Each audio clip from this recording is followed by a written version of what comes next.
देखो रिकॉर्डिंग का मैसेज क्या और स्क्रीन शेयर है। Yes ma'am. ठीक है, देखो हम लोग परमुटेशन पढ़ रहे थे। एक्सरसाइज 5A जो है वो हम लोग का कंप्लीट हो गया था और उसके बाद एग्जांपल्स भी हम लोगों ने किया था। बस यहाँ एक क्वेश्चन बाकी है, वो हम लोग एग्जाम्पल के एक क्वेश्चन के साथ सिमिलर है उसी के साथ ही करेंगे। क्वेश्चन नंबर मुझे लगता है जितना क्वेश्चन नंबर ये वाला है,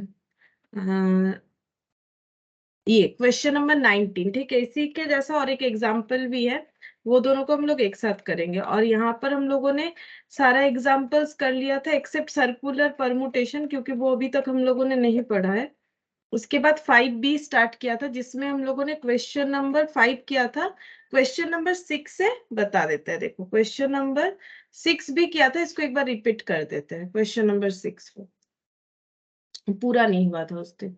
क्वेश्चन नंबर 6, ठीक है, यहाँ पर क्या बोला है देखो क्वेश्चन नंबर 6 में, the number of arrangement of 10 different things taken 4 at a time in which one particular things always occur. ठीक है, बोल रहा है कि अगर 10 अलग अलग चीजों को लेके हम लोग अरेंजमेंट करना चाहते हैं, 10 अलग अलग चीजों में से 4 चीजों को लेके, ठीक है, 10 चीजों को नहीं लेना है, 10 में से 4 चीज लेके हम लोग जो है हमेशा अरेंजमेंट करना चाहते हैं, उसमें एक पर्टिकुलर चीज अगर हमेशा आएगा तो अरेंजमेंट किस तरह से होगा। ठीक है, तो देखो अगर क्वेश्चन में कोई अरेंजमेंट नहीं होता तो कैसे होता, नंबर ऑफ अरेंजमेंट्स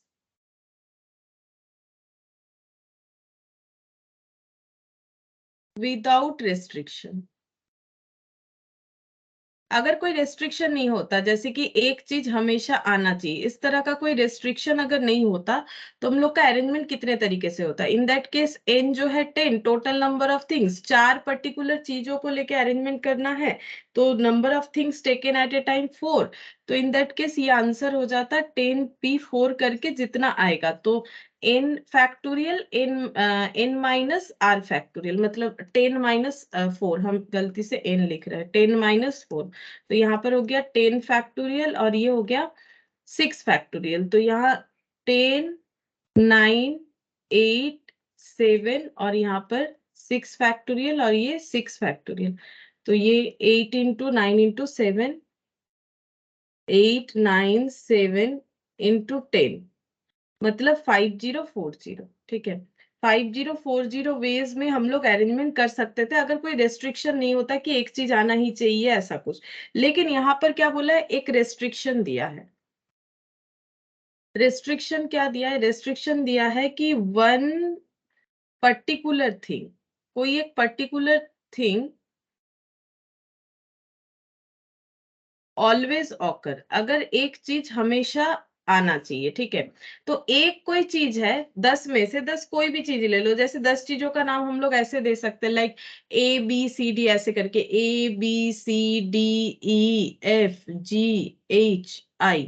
1 2 3 4 5 6 7 8 9 10, IJKIJ। ठीक है, तो ये 10 चीजों में से कोई एक चीज अगर हमेशा आएगा ही आएगा, one particular thing always occur, मान लेते हैं कि वो जे है फॉर एग्जाम्पल, या कुछ और मान लो, तो अगर हमेशा आएगा तो देखो चार चार प्लेसेस खाली है हम लोग के पास अरेंजमेंट के लिए, जो यहाँ पर भी था, यहाँ पर भी 4 चीजों को ही लेना था, यहाँ भी 4 ही चीजों को लेना है। लेकिन एक चीज, जैसे कि मैंने एग्जांपल दिया जे, मान लेते हैं कि जे ये हमेशा अरेंजमेंट में आएगा, चाहे अरेंजमेंट में बाकी कुछ भी आए। ठीक है, जे हमेशा आएगा, जैसे मान लो जे ABC आ गया या फिर JBCD आ गया, इस तरह से जे हमेशा आएगा। लेकिन जे कहाँ पर आएगा ये नहीं बताए, मतलब जे यहाँ पर आना चाहिए, यहाँ पर आना चाहिए, यहाँ पर या फिर यहाँ पर, इसका हमें पर्टिकुलर कुछ चीज नहीं बताया है कि जे कहाँ पर आना चाहिए। तो जे ये चारों में से कोई भी एक जगह पे आएगा। इसका मतलब अगर मेरा एग्जाम्पल के हिसाब से मैंने जे माना है, कुछ और मान लो, तो जो भी पर्टिकुलर चीज हमेशा आना चाहिए वो ये चारों जगह में से कोई एक जगह पे आ सकता है, यहाँ भी आ सकता है, यहाँ भी आ सकता है, यहाँ भी आ सकता है, यहाँ भी आ सकता है। तो ये जे का ये चारों जगह में किसी एक जगह पे अरेंजमेंट कितने कितने तरीके से हो सकता है, number of veg in which one selected object placed जो ऑब्जेक्ट हम लोग सिलेक्टेड है, जे, सपोज जैसे मैंने बोला जे, ये चार में से कोई एक जगह पे कितने तरीके से आ सकता है, यहाँ पर ये हो जाएगा चार तरीके से आ सकता है, 4 वेज। मतलब देखो, या तो यहाँ आएगा, या तो यहाँ तो आएगा, या फिर यहाँ पर आएगा। मतलब 4 वेज, मतलब इसको ऐसे भी लिख सकते हो, ये मैंने 4 वेज लिख दिया, इसको चाहो तो ऐसे भी लिख सकते हैं ना हम लोग, 4p1। मतलब ये एक चीज, ये चार जगह में से किसी एक जगह पे कितने तरीके से आ सकता है, तो ये हो जाएगा 4 फैक्टोरियल, 4 माइनस 1 फैक्टोरियल, तो ये हो गया 4 इंटू 3, और यहाँ पर 3 फैक्टोरियल। तो ये चार तरीके से आ सकता है, या तो यहाँ आएगा, या तो यहाँ, या तो यहाँ, या तो यहाँ, यानी कि चार तरीके से। ठीक है। अच्छा, अब बाकी जो जे तो आ गया, अब बाकी कुछ भी आ सकता है, बाकी तीन जगह पे कोई भी बाकी डेटा आ सकता है। लेकिन अगर जे मेरा यहाँ पर सिलेक्ट हो चुका है, तो बाकी कितना डेटा बचता है, तो रिमेनिंग कितने ऑब्जेक्ट रह जाएंगे, remaining objects, that is 10 minus 1, मतलब जे के अलावा बाकी सब 9 can be arranged in 3 places, क्योंकि एक प्लेस तो जे का होगा, चाहे जे कहीं पर भी बैठे। तो इन 3 प्लेसेस कितने तरीके से, 9p3 तरीके से। तो कितना हो जाएगा, 9 फैक्टोरियल, 9 माइनस 3 फैक्टोरियल, 6 फैक्टोरियल, 9 8 7, और ये 6 फैक्टोरियल हो गया, यहाँ 6 फैक्टोरियल। तो 9 इंटू 8 इंटू 7, तो 9 इंटू 8 इंटू 7, तो आंसर आएगा 504। ठीक है। तो हम लोगों को ये दोनों अरेंजमेंट एक साथ चाहिए, कि एक पर्टिकुलर चीज का अरेंजमेंट जो कि चार तरीके से होगा, और बाकी चीजों का अरेंजमेंट जो कि 504 तरीके से होगा। तो टोटल वेज, क्योंकि हम लोग को दोनों को एक साथ चाहिए कंबाइनली, तब जाके चार चीजों का अरेंजमेंट होगा। तो 4 इंटू 504, अब 4 इंटू 504 करने पे हम लोग का आंसर आ जाएगा 2016। ठीक है। तो 2016 आंसर होगा। अब देखते हैं 2016 ऑप्शन में है कि नहीं है, ऑप्शन बी हो जाएगा। ठीक है, 6 नंबर क्वेश्चन का आंसर ऑप्शन बी हो जाएगा। तो ये थोड़ा सा इस तरह से हमें समझना पड़ेगा, तब हम लोग का आंसर सही आएगा। अच्छा, नेक्स्ट देखते हैं question number 7।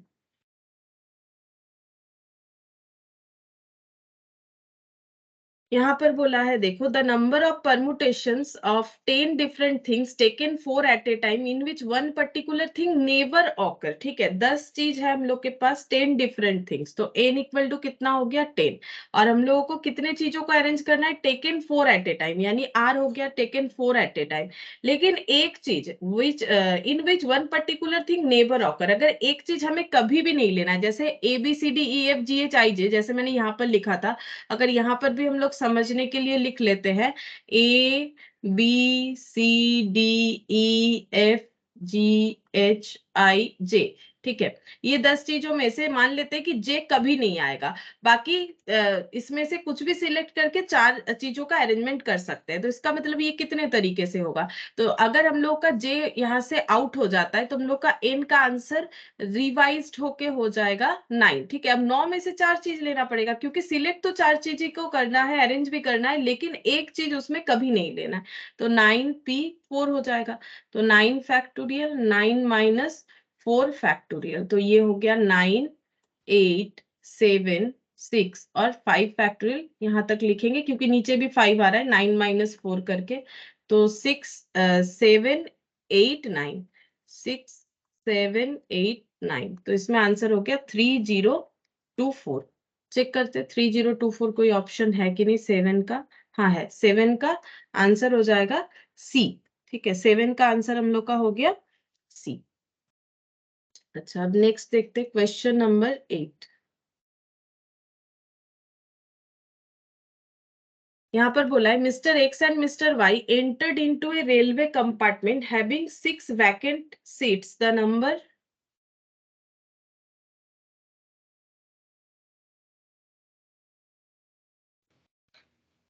Good morning Sudhir.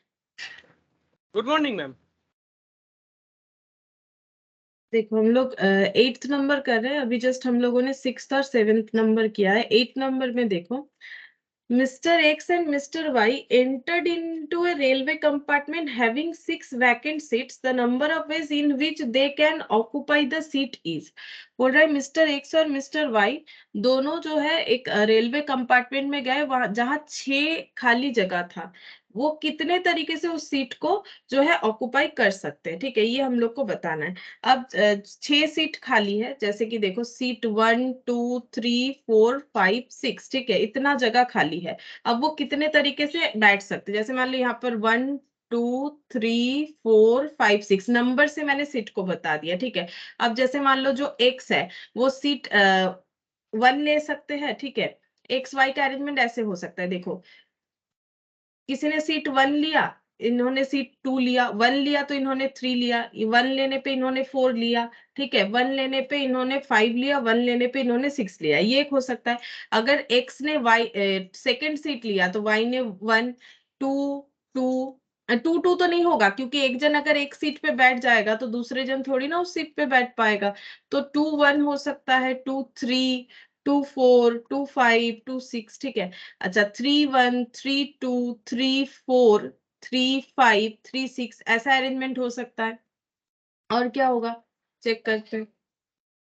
3 हो गया, 4 लेके चेक करते हैं, 4 1 4 2 4 3 4 5 4 6 और 5 1 5 2 5 3 5 4 5 6। ठीक है, ये एक अरेंजमेंट हो सकता है।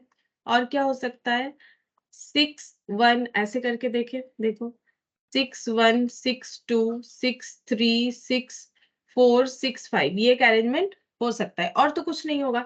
देखो यहाँ पर जैसे x ने फर्स्ट वाला सीट लिया है, ठीक है, और यहाँ पर देखो y ने second third fourth fifth six, इस तरह से हम लोगों ने अलग अलग अरेंजमेंट किया है। ठीक है, तो ये कितना सारा हो गया, 1 2 3 4 5, 1 2 3 4 5 6, हाँ 30 अरेंजमेंट्स दिखा दिए। अब देखो y का भी ऐसे देखोगे ना तो y का भी दिखेगा। ये देखो यहाँ पर y ने फर्स्ट सीट लिया, यहाँ पर y ने first seat, first first first. तब देखो x का अरेंजमेंट कैसे हो रहा है। अगर y ने फर्स्ट सीट लिया है तो x कौन सा ले सकता है, या तो 6 5 4 3 2 1, है ना। जहां पर y ने सेकंड सीट लिया, इस तरह से अगर देखोगे तो ऐसे हो जाएगा। तो किसी भी एक तरीके से हम लोग अरेंजमेंट लिख सकते हैं, लिखने का जरूरत नहीं, हम लोग यहाँ पर देखो ऐसे भी कर पाएंगे। तो सीधा बात है कि इन लोगों को 6 इनके पास ऑब्जेक्ट्स है, मतलब यहाँ पर सीट है जो ये ऑक्युपाई कर सकते हैं। और इनको ऑक्युपाई एट ए टाइम 2 ही करना है, क्योंकि 2 लोग हैं, 2 लोग बैठने वाले हैं।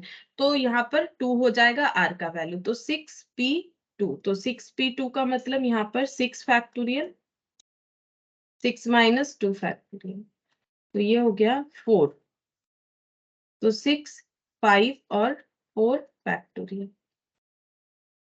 तो यहाँ पर हो गया 30। ठीक है, तो 8 का आंसर 30, मतलब ऑप्शन डी हो जाएगा। अच्छा, फिर क्वेश्चन नंबर 9 देखते हैं। यहाँ पर बोला है the number of numbers lying between 100 and 1000। 100 से लेके 1000 के अंदर कितने सारे नंबर होंगे जो कि can be formed with the digit 1 2 3 4 5 6 7। ठीक है, तो 10 से लेके 1000, ठीक है, 10 से लेके 1000 के मिडिल में कितने सारे ऐसे नंबर होंगे जिनके लिए हमें डिजिट दिया गया है, ये सब डिजिट से बनने चाहिए वो नंबर 1 2 3 4 5 6 7, 1 2 3 4 5 6 और 7। ठीक है, तो यहाँ पर देखो कैसे करके हम लोग कैलकुलेट करेंगे। 10 के बाद 11 आता है, तो इसका मतलब इसके मिडिल में क्या क्या नंबर आएगा, 11 12 डॉट डॉट करके लास्ट नंबर 999 आएगा। तो इसमें 2 डिजिट के नंबर भी होंगे और 3 डिजिट्स वाले नंबर भी होंगे। ठीक है, 2 डिजिट्स और 3 डिजिट्स, दोनों डिजिट्स के ही नंबर होंगे।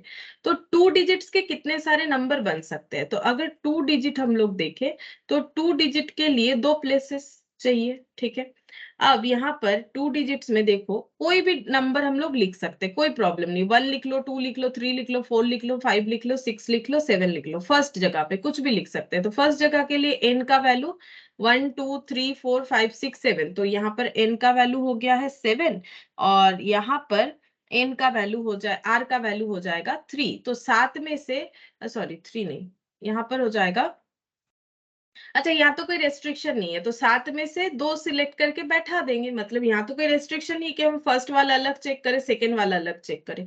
तो यहाँ पर ये 7 में से कोई भी 2 नंबर हम लोग यहाँ पर पुट कर सकते हैं, 1 2 2 3 3 4 कुछ भी। तो यहाँ पर हो जाएगा 7p2। तो ये हो गया 7 फैक्टोरियल, 7 माइनस 2 फैक्टोरियल। तो यहाँ पर हो जाएगा 7 माइनस 2। अच्छा, ये 100 है कि 10 है? मैंने गलत लिखा क्या? कहाँ चला गया क्वेश्चन मेरा? हाँ, 100 है, मैंने 10 लिख दिया इसलिए 2 डिजिट काउंट कर रहा है। ये 100 है तो 2 डिजिट तो नहीं होगा। 100 है तो स्टार्टिंग फ्रॉम 101 102 और 999, तो 2 डिजिट का तो हमें देखना ही नहीं है फिर, ठीक है। अगर होता तो ये आंसर हो जाता, ठीक है। अभी इसको हटा देते क्योंकि इसका तो क्वेश्चन के हिसाब से जरूरत नहीं है, लेकिन 2 डिजिट बोलने से ऐसे होता। लेकिन 2 डिजिट बोलेगा तभी ना, अगर 100 की जगह क्वेश्चन में 10 दिया हुआ रहता। मैंने 10 की जगह 100 लिख लिया, इसीलिए गलत हो रहा है। तो ये देखो 3 डिजिट नंबर बोला है, ठीक है। तो 3 प्लेसेस चाहिए। अब देखो कोई जीरो वीरो तो है नहीं कि रेस्ट्रिक्शन बनेगा, तो ऑटोमेटिकली 7 नंबर में से कोई भी 3 नंबर एट ए टाइम लेके हम लोग यहाँ पर अरेंज कर सकते हैं। तो 7 फैक्टोरियल, 7 माइनस 3 फैक्टोरियल, यानी कि 4। 7 6 5 और 4। तो ये हो गया 13 to 7, मतलब 210। देखते हैं ऐसा आंसर है कि नहीं। हाँ है, 210। तो ये हो गया ऑप्शन ए। तो 210 ऐसे नंबर्स हम लोग बना सकते हैं। अच्छा, फिर क्वेश्चन नंबर 11, इसमें देखते हैं। In a group of boys the number of arrangement of 4 boys in 12 times. बोल रहा है कि वो 10 वाला नहीं किया मैंने। अच्छा, 10 वाला 10 था। अच्छा देखो, मैंने ये दोनों करा तब मिक्सड अप कर दिया था। एक्चुअली हम लोग ये वाला कर रहे थे, ये वाला दूसरा क्वेश्चन है। The number of numbers lying between 10 and 1000। यहाँ 10 दिया है। 10 और 1000 के बीच में ऐसे कितने सारे नंबर बन सकते हैं जिसके लिए डिजिट्स अवेलेबल है 2 3 4 0 8 9, ठीक है। तो डिजिट्स है,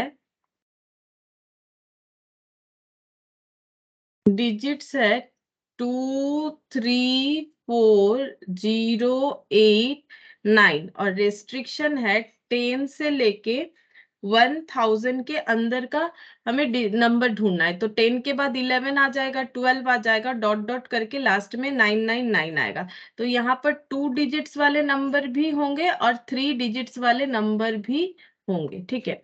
अब 2 डिजिट्स वाले नंबर कैसे बनेंगे, यहाँ पर लिखते हैं। 2 डिजिट्स वाले के लिए हम लोग को 2 प्लेसेस चाहिए होगा, ठीक है। लेकिन जीरो है यहाँ पर जो टोटल नंबर ऑफ डिजिट्स है उसमें जीरो है, तो जीरो कभी सामने नहीं आएगा, क्योंकि जीरो अगर सामने आएगा तो ये 2 डिजिट नहीं रहेगा। तो जीरो के अलावा बाकी कुछ भी आ सकता है, कुछ भी, यानी कि 2 आ सकता है, 3 आ सकता है, 4 आ सकता है, 8 आ सकता है, 9। इसमें से कोई भी एक सामने आ सकता है। तो इस केस में ये सामने वाले प्लेस के लिए एन हो जाएगा 1 2 3 4 5, ठीक है। और आर हो जाएगा 1, क्योंकि 5 में से कोई भी एक आना चाहिए। तो 5p1। अब यहाँ पर हम लोगों का क्या क्या डिजिट्स आ सकता है, देखो यहाँ पर 0 कंफर्म आ सकता है, कोई प्रॉब्लम नहीं, क्योंकि 0 पीछे ही आएगा, अदरवाइज नहीं आएगा। मतलब मान लो अगर हम लोग 34 बना रहे हैं, डिजिट्स 34 लिख रहे हैं, वो भी तो 10 के बाद का ही होगा, तो उसमें 0 नहीं आएगा। लेकिन अगर 0 आएगा तो पीछे आएगा, तो यहाँ पीछे 0 आ सकता है। और यहाँ जो भी नंबर, जैसे मान लो अगर 8 पुट कर दिया, तो इसके अलावा बाकी चीज आ सकता है, 2 3 4 9। ये एक एग्जाम्पल हो गया, ठीक है। तो इसका मतलब यहाँ पर n का वैल्यू कितना हो गया, 1 2 3 4 5। यहाँ भी n का वैल्यू 5 और r का वैल्यू यहाँ पर 1। तो ये भी हो जाएगा 5p1, और ये दोनों चीज एक साथ होना चाहिए, तो ये आंसर हो जाएगा। अब 5p1 और 5p1, इसका आंसर क्या हो जाएगा। 5p1 मतलब 5 फैक्टोरियल डिवाइडेड बाई 4, मतलब बेसिकली 5 ही होता है, ठीक है। 5p1 मतलब क्या होता है, 5 फैक्टोरियल और 5 माइनस 1, यानी नीचे 4 फैक्टोरियल, 4 से कैंसिल आउट हो जाएगा 4, तो 5 ही बचेगा। तो इसका मतलब 5 इंटू 5 यानी कि 25। ऐसे 2 डिजिट्स नंबर होंगे। और 3 डिजिट्स का देखते हैं, 3 डिजिट्स का आंसर क्या होगा। 3 डिजिट्स के लिए 3 प्लेसेस अवेलेबल होने चाहिए। अगेन फ्रंट में हमारा 0 के अलावा बाकी कुछ भी आ सकता है, तो इसका मतलब सेम यही कंडीशन होगा। n का वैल्यू 5 हो जाएगा और r का वैल्यू 1 हो जाएगा। तो 5p1, क्योंकि 0 आएगा तो वो 2 डिजिट बन जाएगा। और पीछे ये जो दो जगह है, ये दो जगह के लिए हम लोग का क्या हो सकता है, r का वैल्यू 2 हो जाएगा और n का वैल्यू भी 5 ही रहेगा, क्योंकि अगर एक यहाँ पर पुट हो जाएगा बाकी के लिए यही रहेगा, सेम चीज, ठीक है। लेकिन यहाँ पर r2 क्यों लिया, यहाँ पर r1 एक जगह था, यहाँ पर दो जगह खाली है, तो 5p2 ये हो गया। अब ये दोनों एक साथ साइमल्टेनियसली होना चाहिए, 5p1 मतलब तो 5 होगा, 5p2 मतलब 5 फैक्टोरियल, 5 माइनस 2 फैक्टोरियल, तो ये हो गया 5 इंटू 5 4 और ये 3 फैक्टोरियल और 3 फैक्टोरियल 100।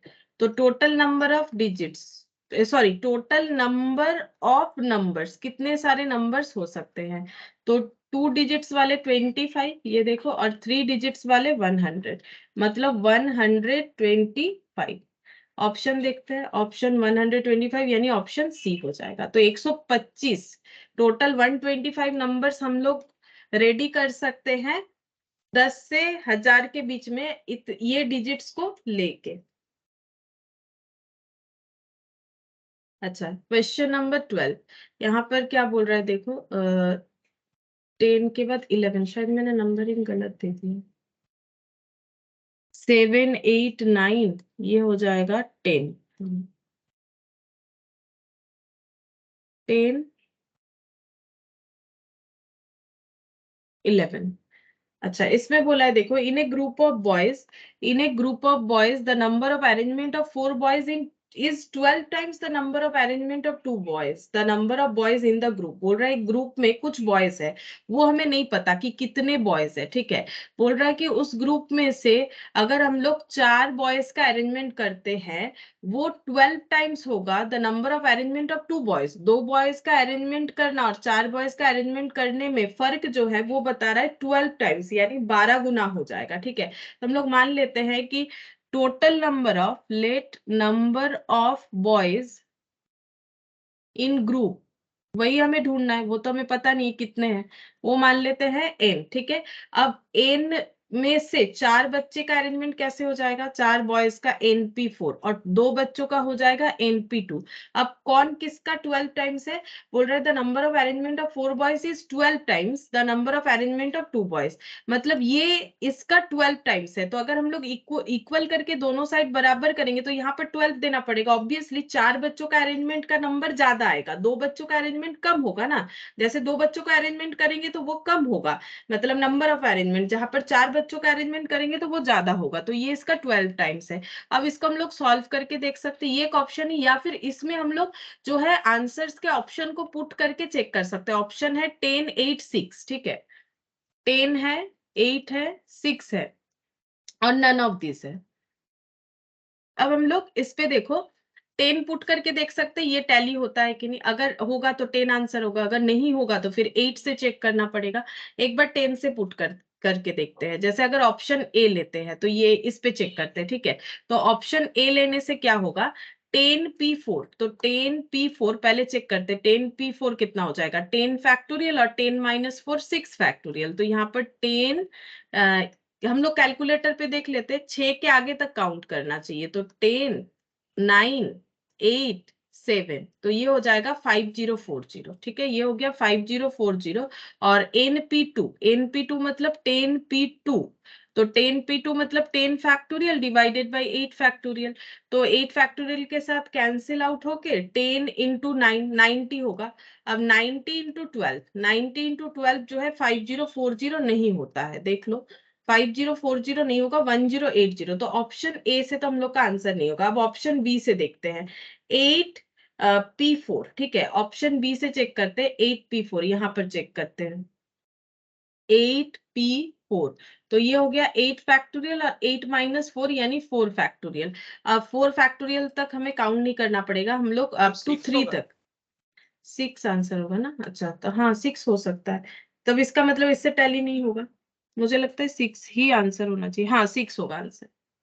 अच्छा एक बार इसको चेक कर लेते हैं, 8 7 6 5, ठीक है, तो ये हो गया 1680, मुझे नहीं लगता इससे होगा, पता ही चल रहा है देखो, फिर 12 इंटू यहाँ पर 8p2, ठीक है, तो 8p2 का मतलब 8 फैक्टोरियल और 8 माइनस 2 मतलब 6 फैक्टोरियल, तो 8 इंटू 7, ठीक है, 6 के साथ कैंसिल आउट, 56 इंटू 12, तो ये हो गया 672।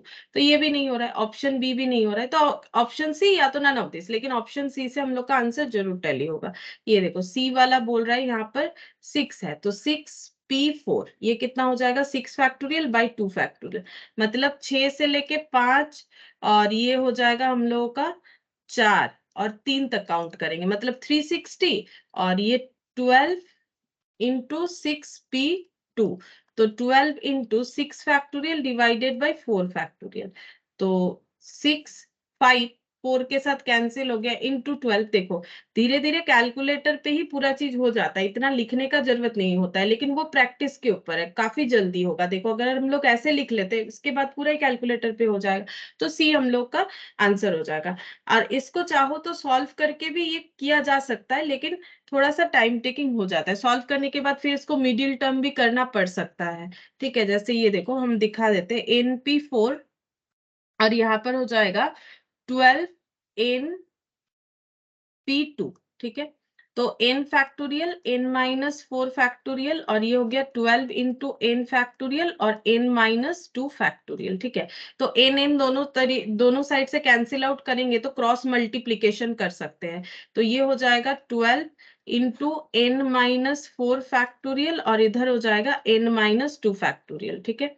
अच्छा अब देखो 12 equal to n minus 2 factorial, ये ज्यादा बड़ा डेटा है, जबकि n माइनस 4 फैक्टोरियल छोटा डेटा है, तो इसको हम लोग स्प्लिट करेंगे, जैसे 5, जैसे यहाँ पर हम लोगों ने जो बड़ा डेटा है उसी को स्प्लिट किया ना, 6 5 4 3 2 ऐसे करके, तो इसी तरह से यहाँ पर स्प्लिट कर सकते हैं। n माइनस 2 के बाद हो जाएगा n माइनस 2 माइनस 1, क्योंकि 1 1 करके कम हो जाता है, फिर हो जाएगा n माइनस 2 माइनस 2, ठीक है, n माइनस 2 माइनस 2, फिर यहाँ पर फैक्टोरियल का साइन, अब 2 तक इसीलिए करेंगे क्योंकि माइनस टू 4 हो जाएगा, और नीचे के साथ ये कैंसिल आउट हो जाएगा, तो n माइनस 2 n माइनस 3, और ये कैंसिल आउट हो गया, तो 12 इक्वल टू इतना हो गया।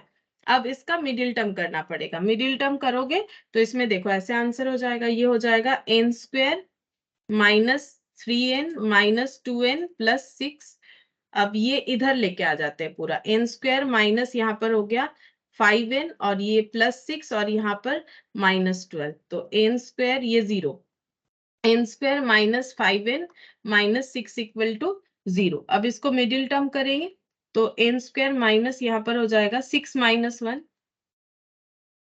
n square minus 6n plus n minus 6, n into n minus 6 और n minus 6, n minus 6 n plus 1 0, तो n इक्वल टू एक बार 6 और n इक्वल टू -1, और हमें पता है n कभी नेगेटिव नहीं होता है तो 6 होगा, लेकिन यही करना है हम लोग को एग्जाम में, ऐसा नहीं करना है। अच्छा इसके बाद क्वेश्चन नंबर 12 थोड़ा सा अलग है, ठीक है। क्वेश्चन नंबर 12 देखो, यहाँ पर बोला है the value of summation of r equal to 1 to 10, summation of r equal to 1 to 10 r into RPR, ठीक है, ये कितना होगा हम लोग को पूछा है, अलग अलग ऑप्शन दे रखा है 11p11 11p11 -1 11p11 +1, none of this, ठीक है। तो 11p11 जो है हर जगह हम लोग को कॉमन दिख रहा है, ठीक है। अब इस क्वेश्चन को ना हम लोग दो तरीके से सॉल्व कर सकते हैं, ठीक है। एक तो है काफी शॉर्टकट तरीके से कर सकते हैं, और एक जो है थोड़ा सा समझ के, ठीक है। तो पहले देखो हम लोग समझ के कर लेते हैं, जैसे देखो अगर हम लोगों के पास ये अवेलेबल है ऐसा, ठीक है, हम एक वैल्यू निकाल के दिखाते हैं, जैसे n+1 factorial into into -n factorial, ठीक है, इंटू नहीं -n फैक्टोरियल, इसको हम लोग कैसे लिख सकते हैं, ये दोनों में से बिगर डिजिट ये वाला है, क्योंकि ये n है, ये n है, ये n+1 है, तो इसका मतलब ये ज्यादा बड़ा डिजिट है, तो इसको स्प्लिट करेंगे कहाँ तक, ये छोटे वाले डेटा तक, मतलब जब तक हमारा n फैक्टोरियल नहीं आ जाए, तो पहला n+1, सेकेंड n+1 -1, जैसे 5 फैक्टोरियल में पहला 5 तो पहला n, फिर इसमें 5 -1 तभी तो 4 होता है, तो ये पूरा n है -1। अब ये करने पे हम लोग का कितना आया, ये करने पे n आ गया, तो हम लोग यहाँ तक ही करेंगे क्योंकि हम लोग को n तक का चाहिए, यहाँ पर मैंने फैक्टोरियल साइन से स्टॉप कर दिया। अब ये हो गया n+1 और ये कैंसिल आउट होके n factorial minus n factorial. अब यहां से अगर n फैक्टोरियल कॉमन ले लेंगे तो बचेगा क्या, बचेगा n plus one minus one, और plus one minus one cancel out होने से ये हो गया n इंटू n फैक्टोरियल। ठीक है, इसका मतलब हम लोगों को एक वैल्यू फाइंड आउट हुआ, क्या, n into n factorial equal to n plus one factorial minus n factorial. ठीक है, ये एक वैल्यू हम लोगों को फाइंड आउट हुआ।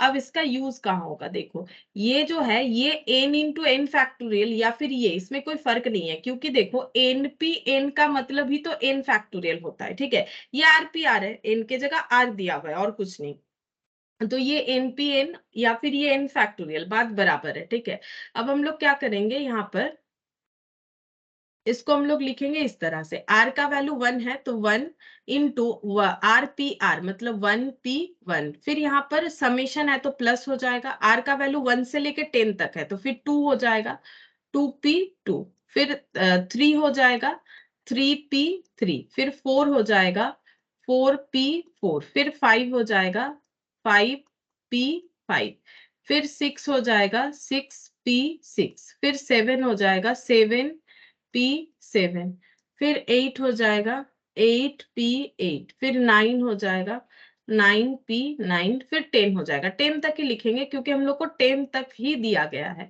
अब 1p1 का मतलब 1 इंटू वन फैक्टोरियल, जैसे हम लोग को पता है कि 5p5 मतलब 5 फैक्टोरियल होता है। ठीक है, तो उसी तरह से 1p1 1 फैक्टोरियल, 2p2 2 फैक्टोरियल, उसी चीज को हम लोग यहाँ पर यूज करेंगे और कुछ नहीं, पूरा फॉर्मूले से मतलब इसको स्प्लिट करके नहीं दिखा रहे। ठीक है, तो 2p2 2 factorial, 3p3 3 factorial, 4p4 4 factorial, 5p5 5 factorial, 6p6 6 factorial, 7p7 7 factorial, 8p8 8 factorial, 9p9 9 factorial और 10p10 10 फैक्टोरियल। ठीक है, अच्छा ये हो गया। अब देखो यहाँ पर हम लोगों ने एक जो है सोल्यूशन निकाला था, n इंटू n फैक्टोरियल का मतलब n plus one factorial minus n factorial, ये हम लोग को एक सोल्यूशन मिला था, तो यहाँ पर भी हम लोग उसी को यूज करते हैं। पहले वाले केस में n हम लोग का 1 है तो n प्लस वन, तो 1 प्लस वन यानी 2 फैक्टोरियल। ठीक है, माइनस हो जाएगा n फैक्टोरियल मतलब माइनस 1 फैक्टोरियल। ठीक है, इस तरह से हम लोग इसको करेंगे, 2 इंटू टू फैक्टोरियल, यहाँ पर 3 फैक्टोरियल माइनस 2 फैक्टोरियल, फिर यहाँ पर 4 फैक्टोरियल मतलब 3 है तो 4 फैक्टोरियल माइनस 3 फैक्टोरियल। अब ये एक सीक्वेंस की तरह याद रह जाएगा, 4 इंटू 4 फैक्टोरियल मतलब 5 माइनस 4 फैक्टोरियल, फिर हो जाएगा 6 फैक्टोरियल माइनस 5, 6 है तो 7 फैक्टोरियल माइनस 6 फैक्टोरियल, फिर यहाँ पर 7 के बाद 8 फैक्टोरियल माइनस 7 फैक्टोरियल, उसके बाद 9 फैक्टोरियल माइनस 8 फैक्टोरियल, फिर उसके बाद 10 फैक्टोरियल माइनस 9 फैक्टोरियल। ठीक है, और 10 के लिए 11 फैक्टोरियल,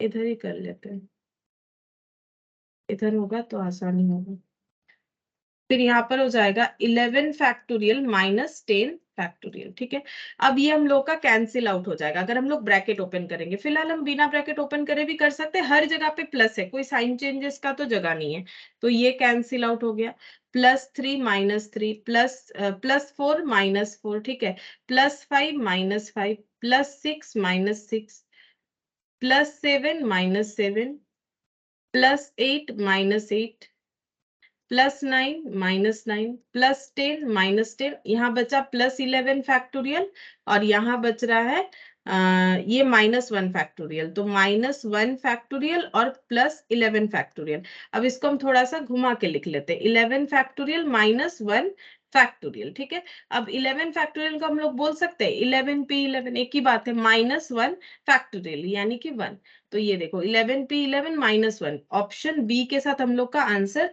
मैच हो रहा है। ये हो रहा है पूरा क्वेश्चन का एक्सप्लेनेशन, लेकिन इसका एक शॉर्टकट तरीका भी हम लोग और एक शॉर्टकट सोच सकते हैं, जैसे मान लो ये 1 से लेकर 10 है, अगर ऐसा नहीं हो कि 1 से लेकर 2 होता तो क्या आंसर होता, हम लोग देखो जब क्वेश्चन हम लोग को एग्जाम में ऐसा कुछ आ जाए अलग टाइप का और हम लोग को समझ में ना आए इतना बड़ा क्वेश्चन कैसे सॉल्व करें, तो हम लोग उसका शॉर्टकट कर सकते हैं, जैसे 1 से लेकर 10 है, इसके जगह अगर 1 से लेकर 2 होता, इन दैट केस पहला वाला ऐसा होता, फिर उसके बाद 2 इंटू 2p2 होता, ठीक है। अब ये तो पूरा प्लस फॉर्मेट में चल रहा था, तो हम लोग इसको अपने हिसाब से देख सकते हैं। जैसे देखो, ये हम लोग को पता है परमुटेशन करके कि 1p1 मतलब 1 फैक्टोरियल, 2p2 मतलब 2 फैक्टोरियल। अब इसको हम लोग सॉल्व कर लेते हैं।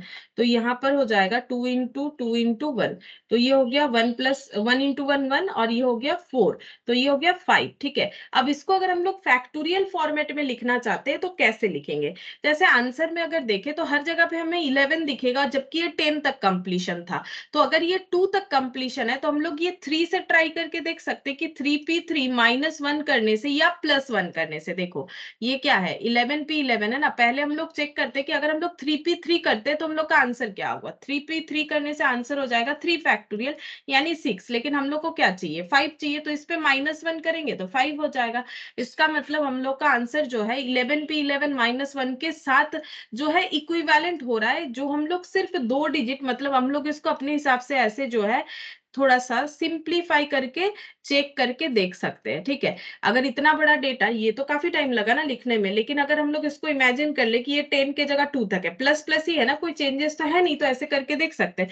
तो उसमें अगर ऐसा हो रहा है तो इसका मतलब ये अगर 10 तक कंप्लीशन है तो 11p11 -1 होना चाहिए, तब जाके ओवरऑल आंसर से ये हम लोग का मैचअप हो जाएगा। तो कोई भी एक तरीके से हम लोग करके देख सकते हैं, ठीक है।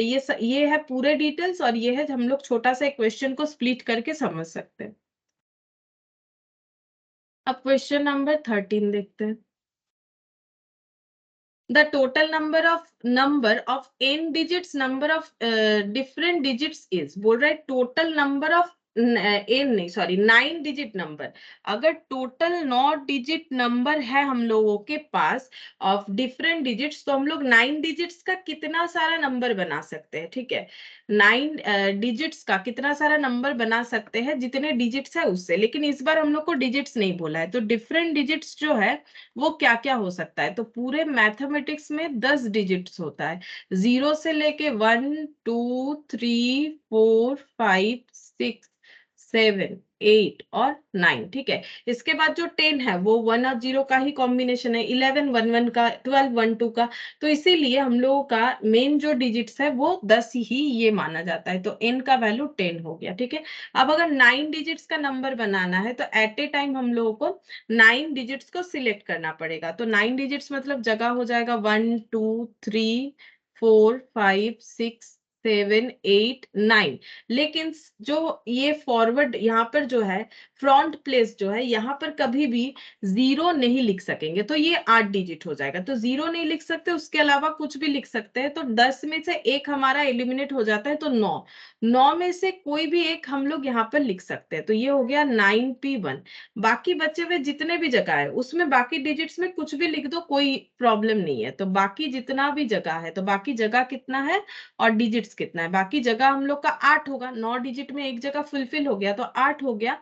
और नंबर कितने होंगे, देखो 10 में से एक यहाँ चला गया तो यहाँ पर हो जाएगा 9, ठीक है। 10 में से एक यहाँ पर चला गया तो हो गया 9। तो ये 9 को कैसे हम लोग यहाँ पर अरेंज करेंगे, तो 9p8 तरीके से। तो 9p1 और 9p8, और ये दोनों एक साथ होना चाहिए, तब जाके 9 डिजिट्स नंबर बनेगा।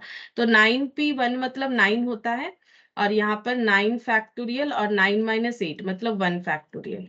अच्छा, तो ये हो जाएगा हम लोग का 9 × 9 फैक्टोरियल। अब देखते हैं सॉल्व किया है कि इसी तरह से आंसर रखा है। 9 × 9 फैक्टोरियल, ऑप्शन सी, ठीक है, इसी तरह से रखा है। ऑप्शन सी हम लोग का आंसर हो जाएगा।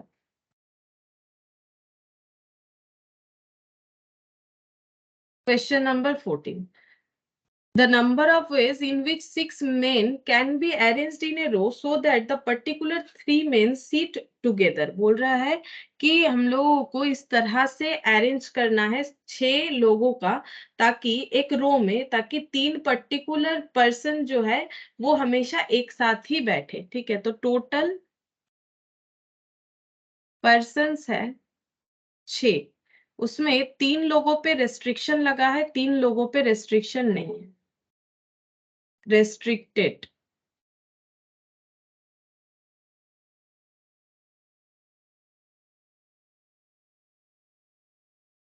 Not restricted। तो रेस्ट्रिक्शन क्या है, ये तीनों को एक साथ बैठना पड़ेगा, तो ये तीनों को हम लोग एक ग्रुप मानेंगे, और यहाँ पर 3 जितने हैं ये अलग अलग है तो इनको 3 ही काउंट करेंगे, तो यहाँ पर हो गया 4, ठीक है। तो टोटल नंबर ऑफ अरेंजमेंट हमें कितना करना पड़ेगा, पहले 4 लोगों का, 4 लोगों का, और प्लेसेस कितना है, तो ये देखो अगर हम लोगों को 6 लोगों को जो है एक रो में बैठाना है, 1 2 3 4 5 6, ठीक है, उसमें से 3 जो है वो हमेशा एक साथ बैठेंगे, तो 3 लोग कैसे बैठ सकते हैं, या तो ऐसे बैठेंगे तो भी एक साथ होगा, या फिर ये 3 जगह को लेके बैठेंगे तो भी एक साथ होगा, या फिर ऐसे बैठ सकते हैं तो भी एक साथ होगा, या फिर ऐसे बैठ सकते हैं तो भी एक साथ होगा, ये किसी भी एक तरीके से, या फिर मान लो ये मिडिल का 3 ले लिया तो भी हो सकता है। तो ऐसे अलग अलग जो है ऑप्शंस अवेलेबल हो सकते हैं एक साथ बैठेंगे। तो देखो अगर ये 3 जो है ऐसे करके एक साथ बैठ रहे, कोई भी एक एग्जाम्पल से एक एग्जाम्पल समझते, जैसे मान लो ये तीनों यहाँ पर बैठ रहे, तो इसका मतलब ये एक पर्सन का अगर मान लेंगे, इनमें से अगर जैसे मान लो यहाँ पर हम नाम दे देते हैं ABCDEF, ऐसे पर्सन है, तो ए का अगर मैंने सोच लिया यहाँ पर बैठेगा तो बाकी BC ऐसे बैठेगा या BC इधर बैठेगा, कोई भी एक, ठीक है, ए यहाँ होने से BC इधर या BC इधर, मतलब तीनों का तो हम लोगों को एक जन से ही डिसीजन हो जाता है ना, इसीलिए इसे 1 माना जाता है, बाकी लोगों को हमें कोई भी 3 अलग प्लेस में बैठा देना चाहिए। तो टोटल हमें 4 जो है प्लेसेस में अरेंज करने का सोचना पड़ेगा, वो कितने तरीके से होगा, 4 लोग हो गए यहाँ पर, ठीक है, 6 से घट के 4 हो गए, 4 लोगों को 4 प्लेस में 4p4 तरीके से। अब ये ABC अपने अंदर चेंज हो सकता है, जैसे मैंने बोला था अगर A यहाँ पर होगा तो BC इधर भी हो सकता है, इधर भी हो सकता है, अब इधर हो सकता है, इधर हो सकता है, अब BC फॉर्मेट में भी बैठ सकता है, CB फॉर्मेट में भी बैठ सकता है, किसी और तरीके से भी बैठ सकता है। तो इसका मतलब ये तीनों अपने अंदर इंटरचेंज कर सकते हैं, like ABC ACB BCA BAC इस तरह से। और ये कितने तरीके से होगा, 3p3 तरीके से, 3 लोग 3 जगह पे कितने तरीके से इंटरचेंज करेंगे ऐसे, तो 4p4 मतलब 4 फैक्टोरियल, 3p3 मतलब 3 फैक्टोरियल, 4 फैक्टोरियल मतलब 24, 3 फैक्टोरियल मतलब 6, तो 24 into 6 144 हो जाएगा आंसर। देखते 144 आंसर है कि नहीं। अच्छा यहाँ पर इस तरह से दिया है, 14 का B हो जाएगा, इसका मतलब ये वाला आंसर इस तरह से दिया है, सॉल्व करके नहीं दिया है। अच्छा अब देखते हैं क्वेश्चन नंबर 50।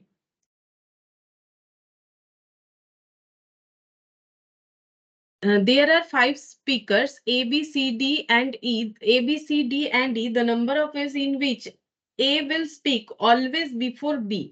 बोल रहा है कि 5 स्पीकर है, लेकिन एक रेस्ट्रिक्शन दिया है कि A will speak always before B. कौन किसके आगे पीछे बोले कोई फर्क नहीं है, लेकिन B बोलने के पहले A को बोल लेना पड़ेगा, ठीक है।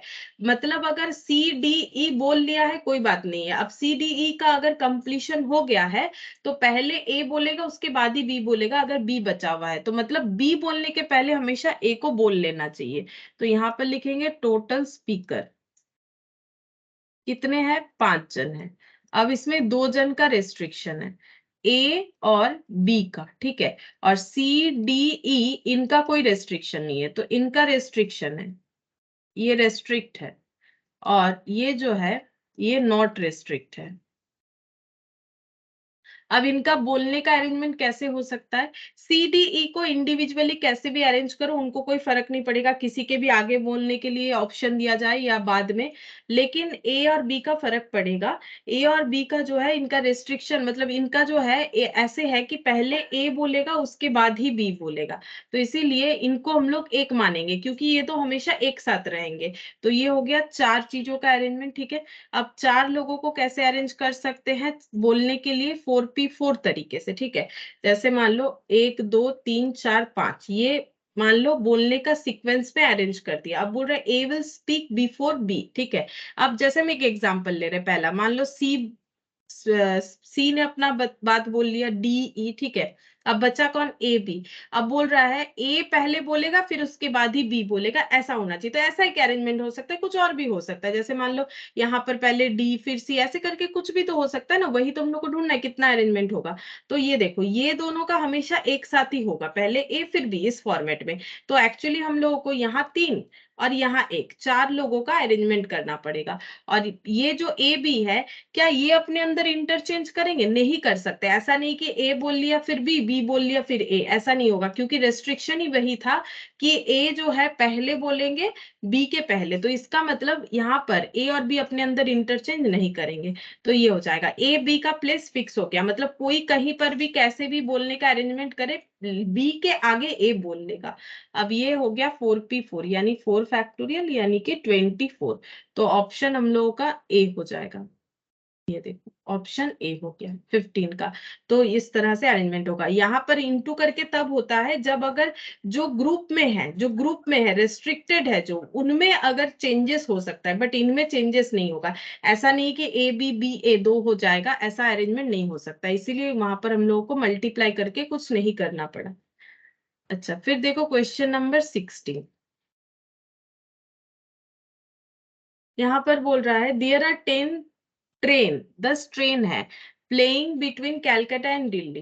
ठीक है, कैलकाटा और दिल्ली के बीच में जो है 10 ट्रेन्स चलती है। The number of ways in which a person can go from Calcutta to Delhi and return by a different train.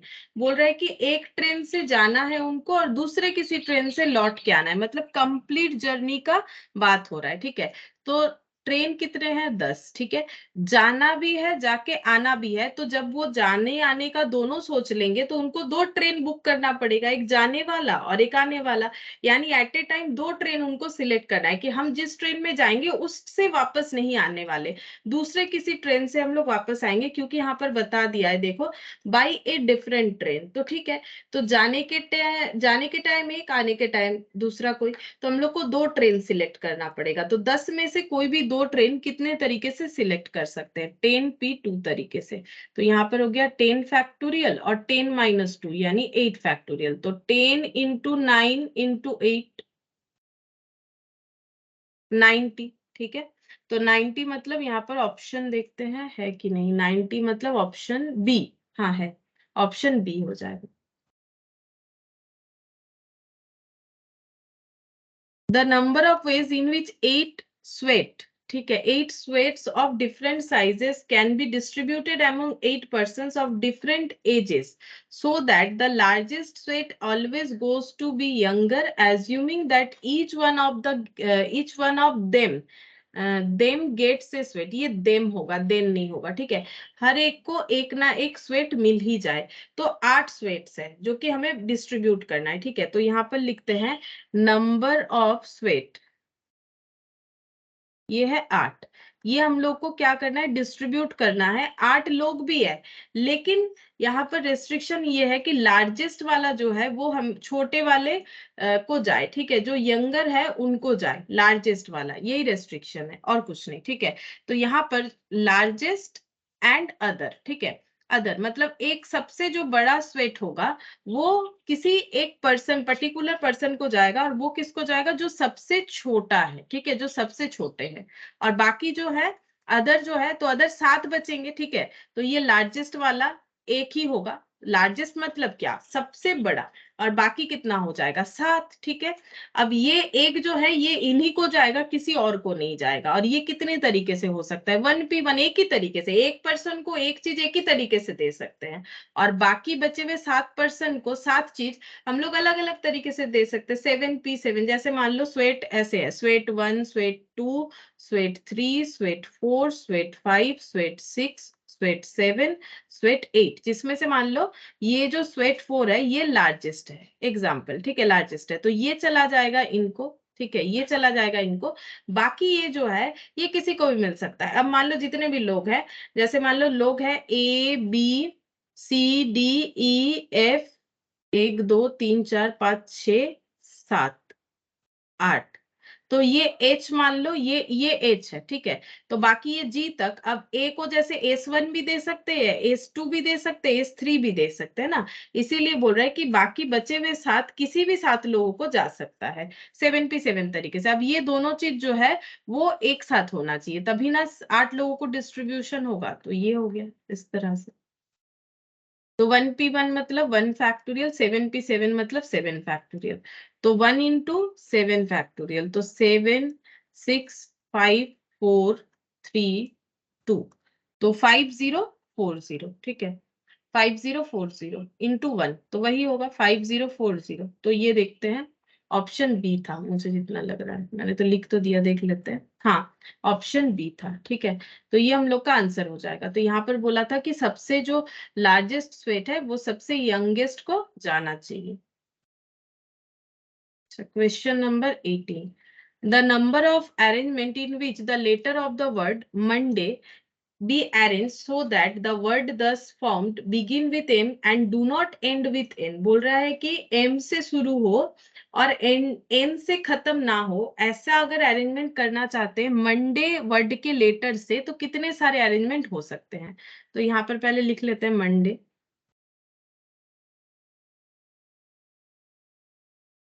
अच्छा, मंडे हो गया, कितने सारे लेटर है, 1 2 3 4 5 6, ठीक है, 6 लेटर है। और रेस्ट्रिक्शन क्या है, रेस्ट्रिक्शन ये है कि यहाँ पर बोला है बिगिन विथ एम, रेस्ट्रिक्शन है बिगिन विथ एम हो,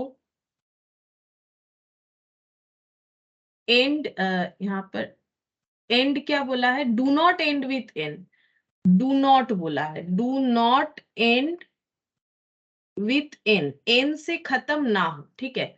बाकी और कुछ रेस्ट्रिक्शन नहीं है, ठीक है।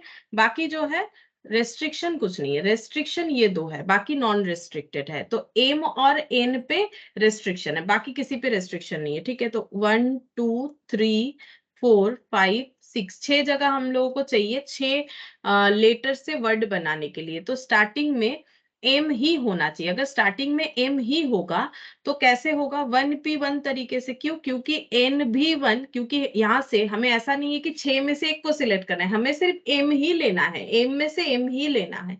और ये हो गया 1, ठीक है। अच्छा, यहाँ एन नहीं आना चाहिए, ठीक है भाई, यहाँ एन नहीं आना चाहिए। तो यहाँ क्या क्या आ सकता है, एम भी नहीं आएगा क्योंकि एम तो शुरुआत में बैठ जाएगा, तो ओ आ सकता है, डी आ सकता है, ए आ सकता है, वाई आ सकता है, इसमें से कुछ भी आ सकता है। तो एन इक्वल टू हो गया 4, जगह है एक, तो ये लास्ट वाले जगह में ये 4 में से ही कोई एक आएगा, एम और एन कभी नहीं आएगा। तो यहाँ पर हो जाएगा 4P1, ठीक है। अच्छा, यहाँ एक डेटा पुट हो गया, फिक्स्ड एम पता है, बाकी ये जो ओ डी ए वाई में से कुछ एक यहाँ पर पुट होगा। तो बाकी ये जो जगह है यहाँ पर क्या पुट होगा, यहाँ पर एन का वैल्यू और आर का वैल्यू क्या हो जाएगा। आर तो दिख रहा है 4, ठीक है, 4 जगह खाली है। डेटा क्या क्या बचेगा, एम नहीं बचा। अच्छा, एन बचा हुआ है, क्योंकि यहाँ पर हम लोग क्या पुट कर सकते हैं, ये 4 जगह पे कंफर्म एन को पुट कर सकते हैं, ठीक है। अच्छा, ओ पुट कर सकते हैं, हाँ पुट करेंगे, अगर यहाँ नहीं लिखा है तो पुट कर देंगे।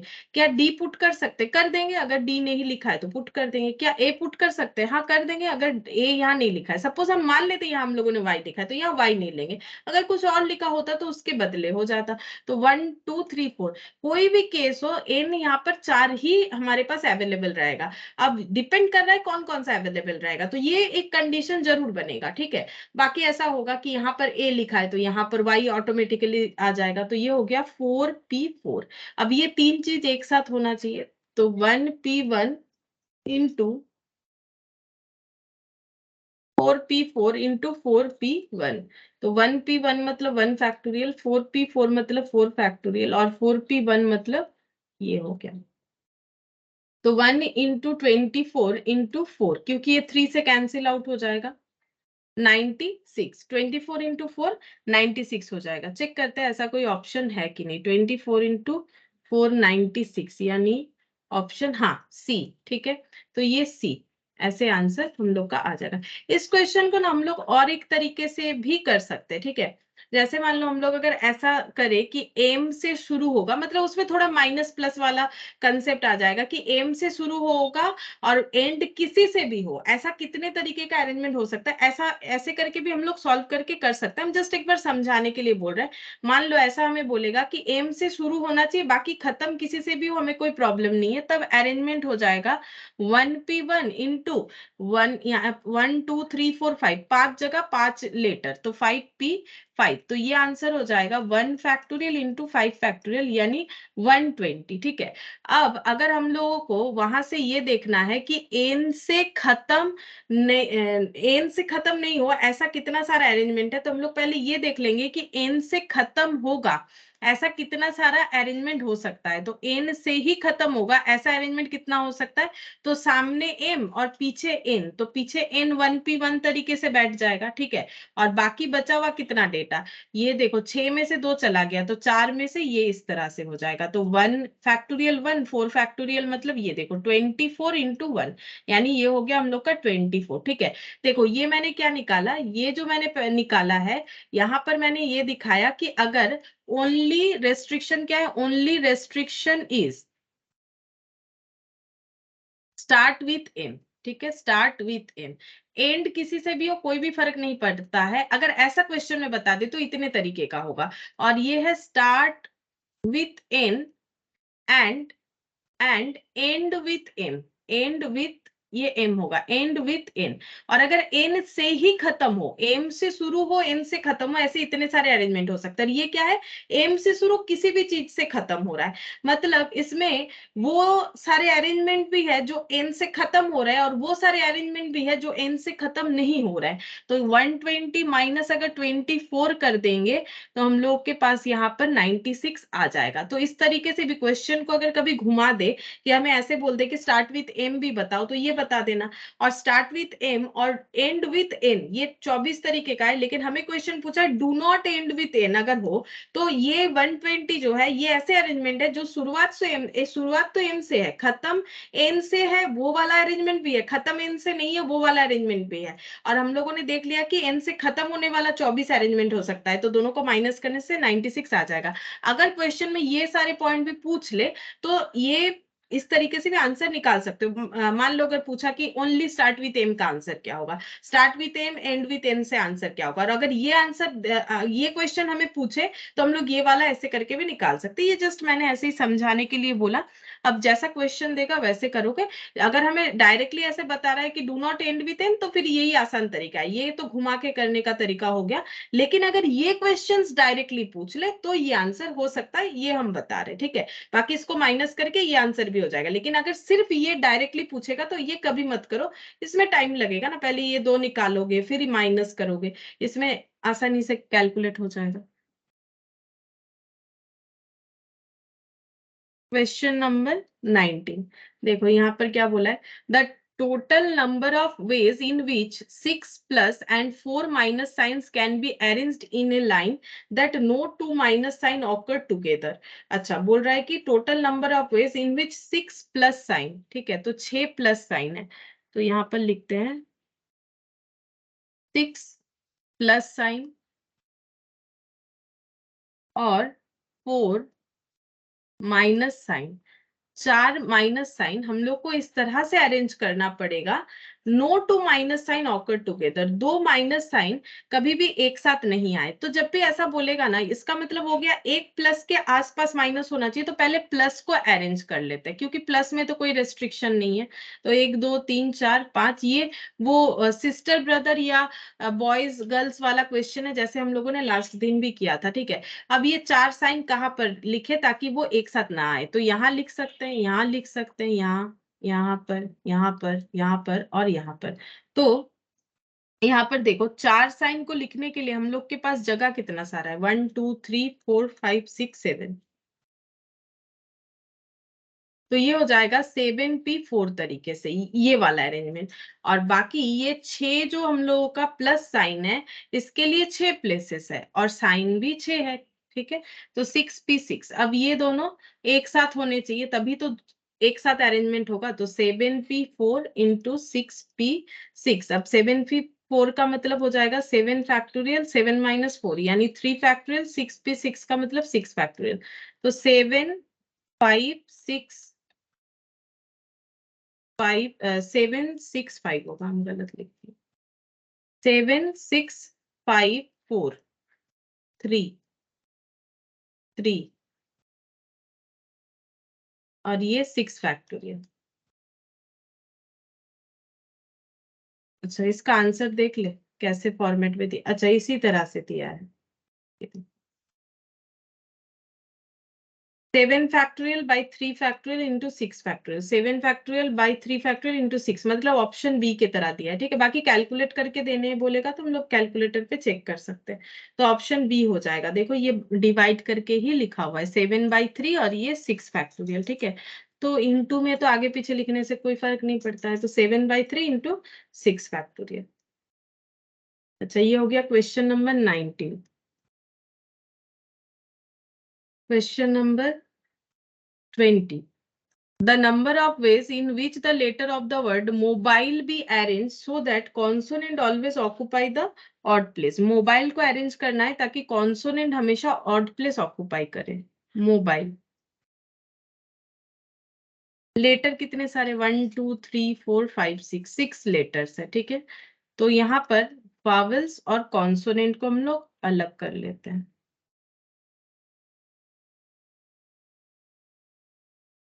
मोबाइल एम यहाँ पर, ओ यहाँ पर, BILE,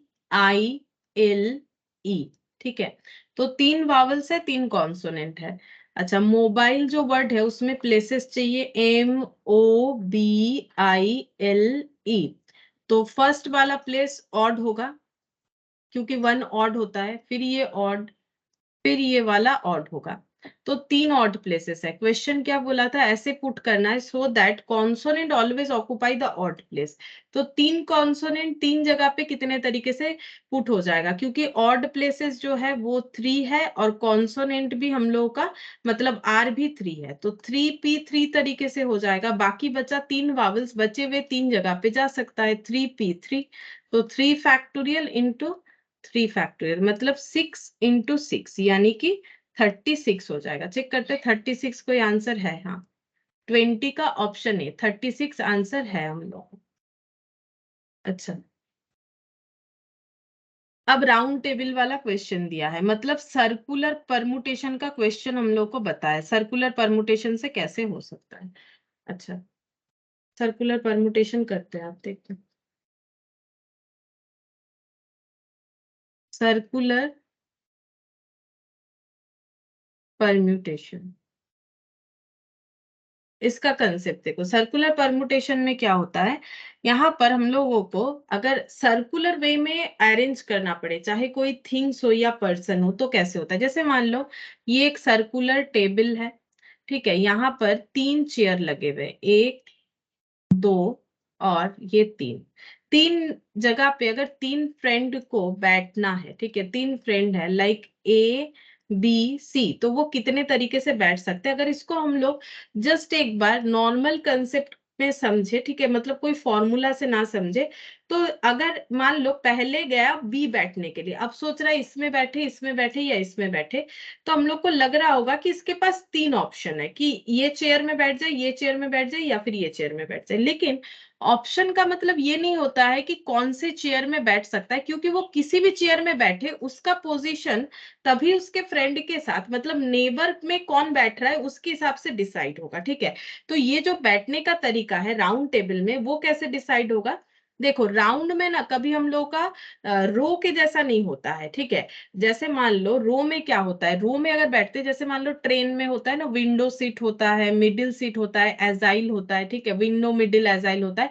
तो इसमें फर्क पड़ता है कि हम लोग विंडो साइड बैठ रहे हैं, मिडिल में बैठ रहे हैं या एजाइल में, ये हो गया रो का अरेंजमेंट, इसमें फर्क पड़ता है। लेकिन यही अरेंजमेंट को मान लो ऐसे सर्कल में कर दिया और मतलब ऐसा कोई विंडो वगैरह बात नहीं है, तो फिर क्या एक ये जो है ये अरेंजमेंट और ये अरेंजमेंट में फर्क हो जाएगा। कैसे देखो, अब जब कोई भी पहला पर्सन इनमें से आके बैठने का कोशिश कर रहा है, तो उनके लिए ना एक ही ऑप्शन है। एक ही ऑप्शन का मतलब ये होता है कि कैसे भी बैठ जाए कोई फर्क नहीं पड़ेगा। ये कैसे पता चलेगा, जब सेकंड पर्सन आएगा, मान लो पहला पर्सन यहाँ पर आके बैठ गया और पहला पर्सन है ए, सपोज पहला पर्सन है ए।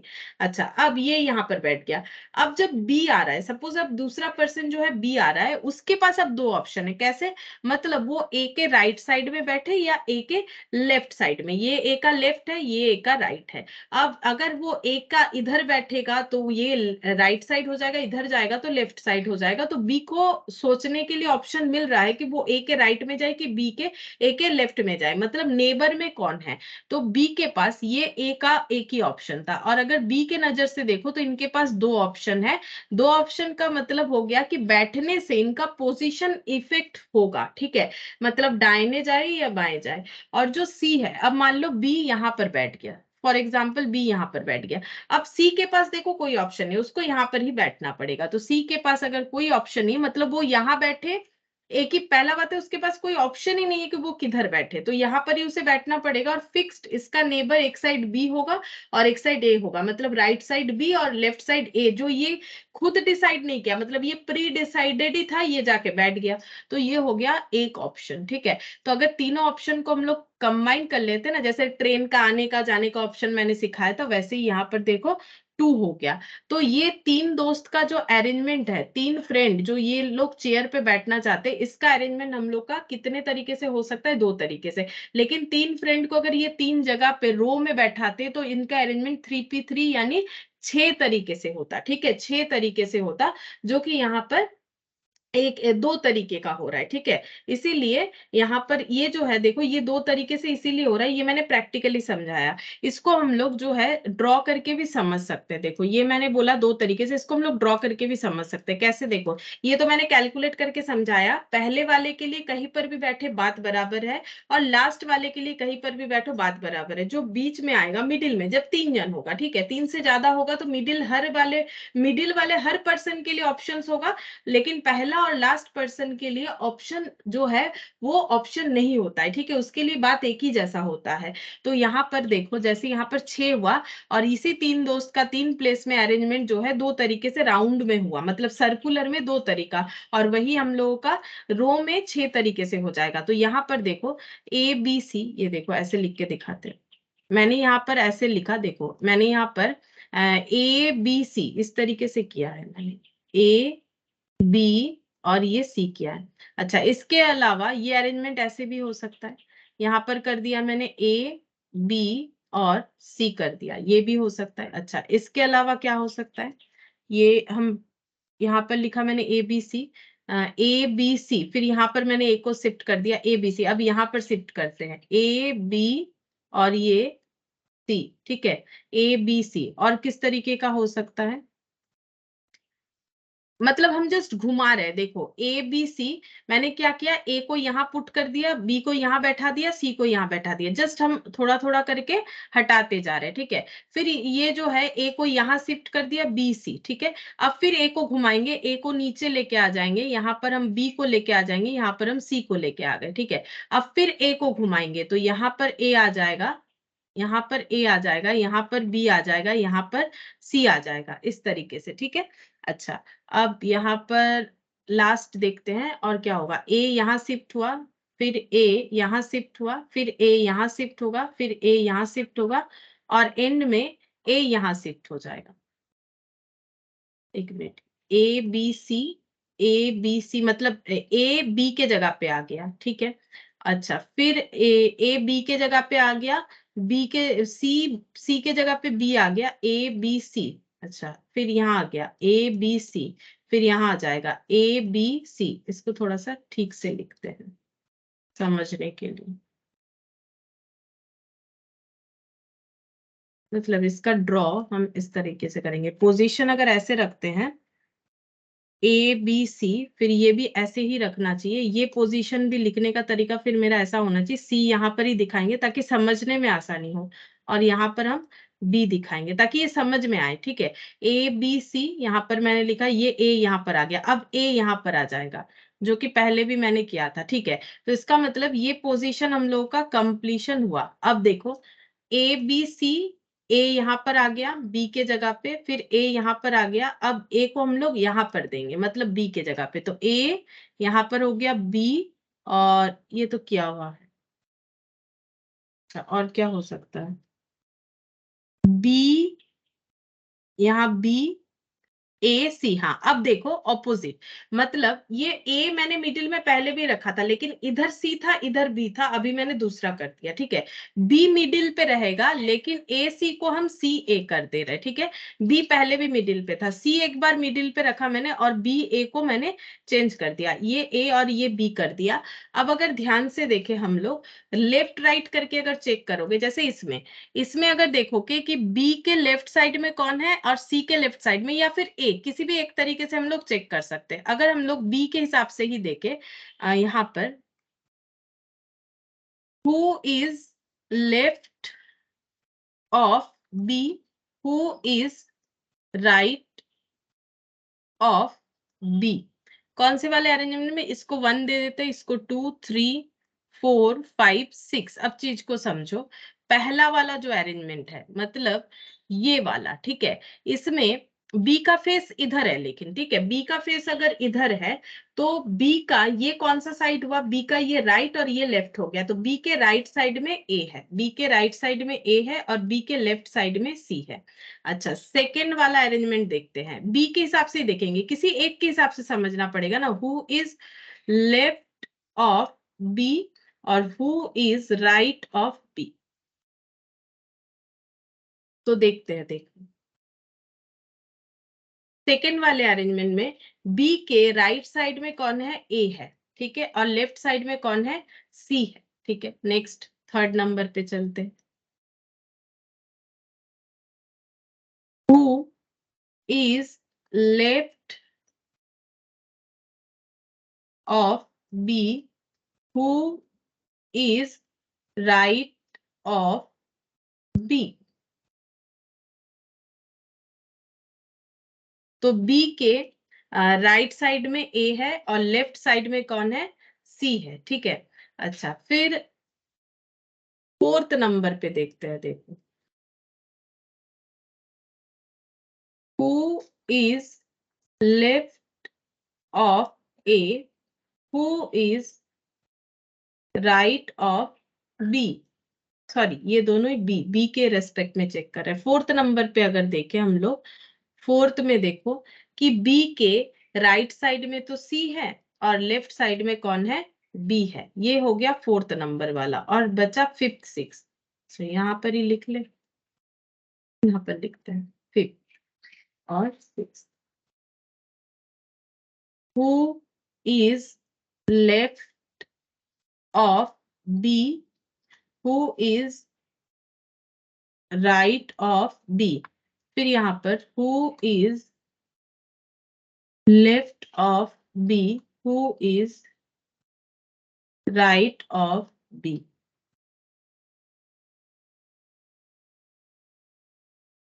फिफ्थ नंबर पे देखो, बी के राइट साइड में और बी के लेफ्ट साइड में, तो बी के राइट साइड में सी है और लेफ्ट साइड में ए है, और ये वाला अगर देखे तो बी के राइट साइड में सी है और लेफ्ट साइड में ए है, ठीक है। अब अगर हम लोग देखेंगे तो कुछ हम लोग का कॉम्बिनेशन आ जाएगा, जैसे देखो लेफ्ट साइड में बी, क्योंकि सभी बी के रेस्पेक्ट में मैंने देखा है, तुम लोग किसी भी एक पर्सन के रेस्पेक्ट में देख सकते हो, बी के लेफ्ट साइड में सी है, ऐसा देखो ड्रॉ ए ड्रॉ टू, दोनों में देखो सेम बात है, लेफ्ट में सी लेफ्ट में सी, लेफ्ट में ए राइट में ए राइट में ए, ऐसा और एक जगह हमें मिलेगा जहां लेफ्ट में सी होगा, ये देखो लेफ्ट में सी और राइट में ए, मतलब थर्ड नंबर वाला भी। और ये देखो फोर्थ नंबर वाले पे देखो, लेफ्ट में बी के लेफ्ट में मैंने बी लिख दिया, अच्छा बी के लेफ्ट में, फोर्थ वाले में बी के लेफ्ट में ए, ये ए होगा, ठीक है, बी के लेफ्ट में ए और राइट में सी, ए सी ए सी, ये देखो 4 5 और 6, ये तीनों एक ही जैसा देखने में, तो राउंड टेबल में क्या है ना, मायने ये रखता है कि मेरा नेबर कौन कौन है, ठीक है, मतलब नेबर कौन है, मतलब हमारे आसपास कौन बैठा है लेफ्ट और राइट में।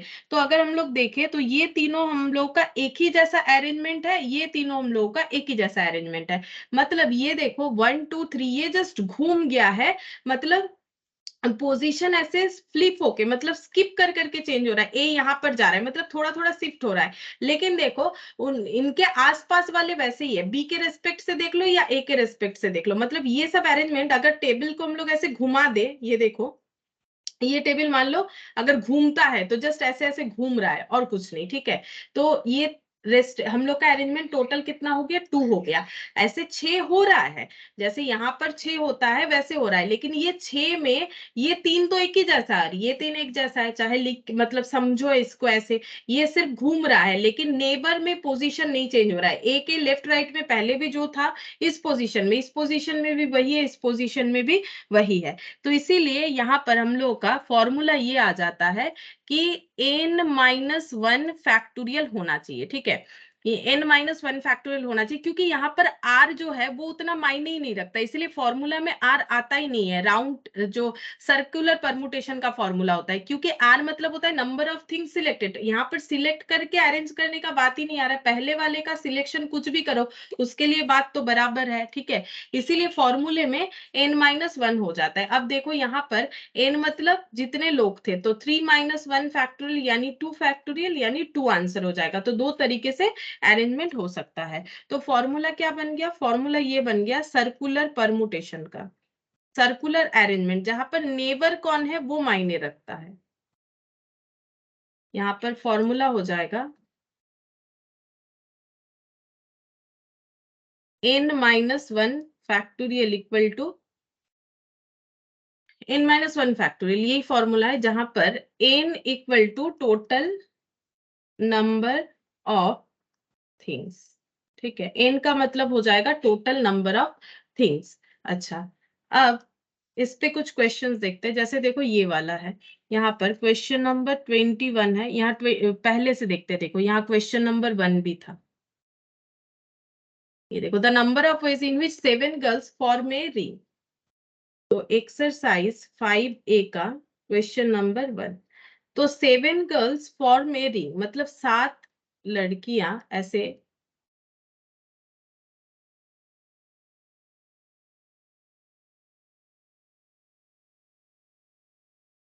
एक एक दो तीन चार पाँच छह और 7 लड़कियां ऐसे सर्कुलर फॉर्मेट में, जैसे मान लो ये अगर हाथ पकड़ के ऐसे करके घूम जाती है तो पोजीशन तो कोई चेंज नहीं होता ना, इनका हाथ इधर था इनका हाथ इधर था, मतलब इनके इधर ये थे इनके इधर ये थे, वही रहेंगे। अगर ये घूम भी जाते हैं तो पोजीशन चेंज से कोई फर्क नहीं पड़ता। मान लो ये जो है, ये मान लो ए है, ये गर्ल ए है और ये गर्ल बी है, अगर ये सर्कल को ऐसे मूव करवाते हैं तो ए यहाँ पर आ जाएंगे, बी यहाँ पर आ जाएंगे, लेकिन ए के इधर बी ही रहेंगे। वही चीज हम बोलना चाह रहे हैं। तो यहाँ पर 7 गर्ल है तो एन जो है वो 7 है। फॉर्मूला हो जाएगा 7-1 फैक्टोरियल 6 फैक्टोरियल। तो 6 फैक्टोरियल का मतलब हो जाएगा 5 मतलब 120, 120 इंटू 6 तो 720। ठीक है, देखते हैं ऑप्शन 720 यानी कि ऑप्शन सी हम लोग का आंसर हो जाएगा। ठीक है, तो 5A का 1 हो गया और 5A का 1 का आंसर सी हो जाएगा। अच्छा, इसके बाद question number 2, the number of boys the number of ways in which 7 boys sit in a round table so that 2 particular boys may sit together। तो 7 जो है बॉयज है, लेकिन रेस्ट्रिक्शन ये है कि 2 बॉयज जो है वो हमेशा एक साथ बैठेंगे। ठीक है, तो यहाँ पर लिखते हैं नंबर ऑफ बॉयज 7। अब रेस्ट्रिक्शन है, restriction not restriction not restricted. ठीक है, तो रेस्ट्रिक्शन 2 बॉयज का है और रेस्ट्रिक्शन नहीं है 5 जन का। ठीक है, अब 2 जन को हम लोग एक ग्रुप मानेंगे और ये 5-5 ही रहेंगे। ऐसा क्यों, क्योंकि देखो 2 जन को बोल रहे हैं एक ही साथ बैठना है हमेशा। तो कैसे होगा, देखो हम लोग को पता है ये टोटल नंबर ऑफ अरेंजमेंट 6 हो जाएगा, क्योंकि ये सर्कुलर परमुटेशन है तो 6-1 फैक्टोरियल हो जाएगा। ठीक है, अब ये दो जो बॉयज है ये अपने अंदर इंटरचेंज कर सकते हैं, तो ये हो जाएगा 2 फैक्टोरियल दो तरीके से। तो ये हो गया 5 फैक्टोरियल इंटू 2 फैक्टोरियल, मतलब 120 इंटू 2 यानी 240 बेस। तो 240 का मतलब हो जाएगा ऑप्शन ए। ठीक है, ये देखो अगर यहाँ पर 7 बॉयज है, 1 2 3 4 5 6 7। ठीक है, 7 बॉयज जो है वो सर्कुलर फॉर्मेट में जो है ये क्या करना चाहते हैं, बैठना चाहते हैं एक राउंड टेबल पे। लेकिन 2 बॉयज, मान लो ये 2 जन जो है वो हमेशा एक ही साथ बैठना चाहते हैं, वो ये यहाँ बैठ सकते हैं या फिर यहाँ बैठ सकते हैं। ये देखो ये 2 जन बैठ सकते हैं या फिर यहाँ बैठ सकते हैं। मतलब तब यहाँ पर ये देखो ऐसे करके दिखा रहे हैं,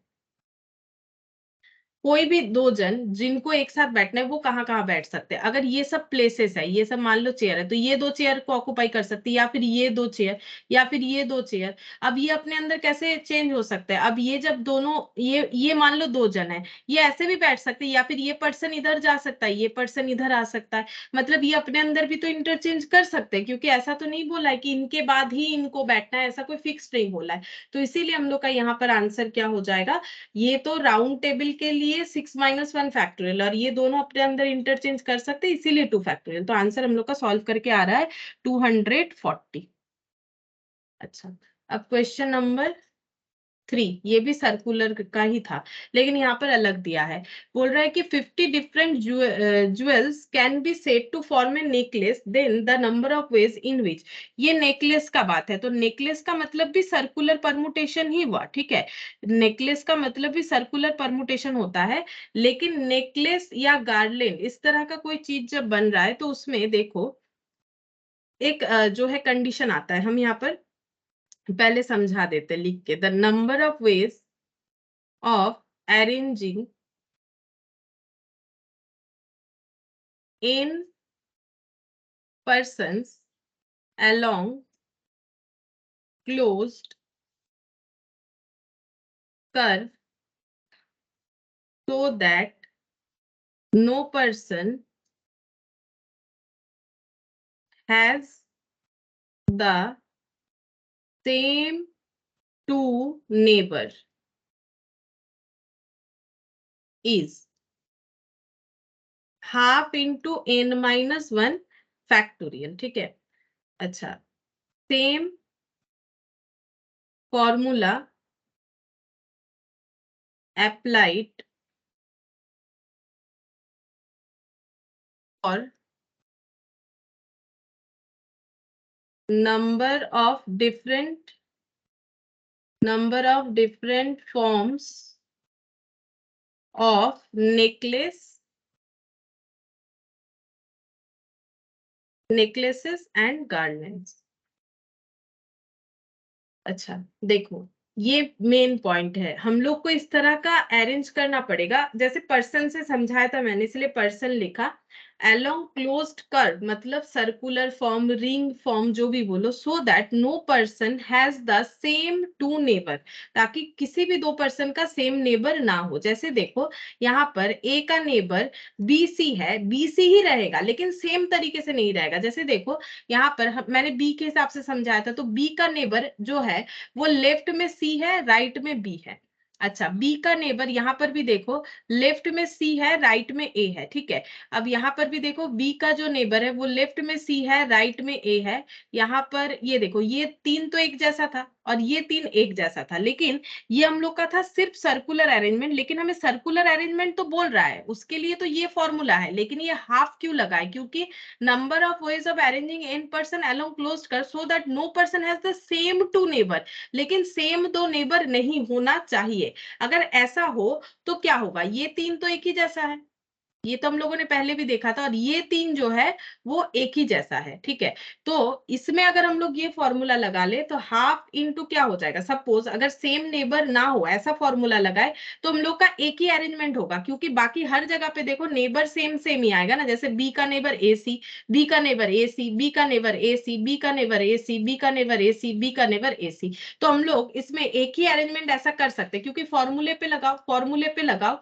वहां पर हम लोग को फॉर्मूला बोला है हाफ इंटू n - 1 फैक्टोरियल, तो हाफ इंटू 3 - 1, तो यहाँ पर हो जाएगा हाफ इंटू 2 फैक्टोरियल। 2 फैक्टोरियल मतलब 2 × 1 क्रॉस होके 1 बचा, मतलब सिंप्लीफाइड हो गया। मतलब एक ही तरीका है, मतलब ये ड्रॉ कर लो या फिर ये या फिर एक, किसी भी एक तरीके से हम लोग बैठा सकते हैं तब, ठीक है। क्योंकि हम लोगों को सेम नेबर नहीं चाहिए, ठीक है, सेम नेबर हम लोगों को नहीं चाहिए। अगर सेम नेबर हम लोग को नहीं चाहिए तो इस तरह से होगा। तो अगर गार्लैंड और जो है नेकलेस का क्वेश्चन है, तो भी हम लोग को सेम तरीके से यहाँ पर आंसर देना पड़ेगा, अगर हम लोग चाहते हैं कि सेम नेबर ना हो, ठीक है। अच्छा, अब हम लोग को क्या करना पड़ेगा, सेम नेबर नहीं होगा तो हम लोगों ने देखा वहां पर हम लोग का एक ही अरेंजमेंट हो रहा है। अब क्वेश्चन नंबर 3 में हम लोग को बोला है हमारे पास 50 डिफरेंट जो है ज्वेल्स है और can be formed to set a necklace, then the number of ways. तो नेकलेस यानी नेकलेस गार्डलेंड में क्या होता है, सेम नेबर नहीं होना चाहिए, ठीक है।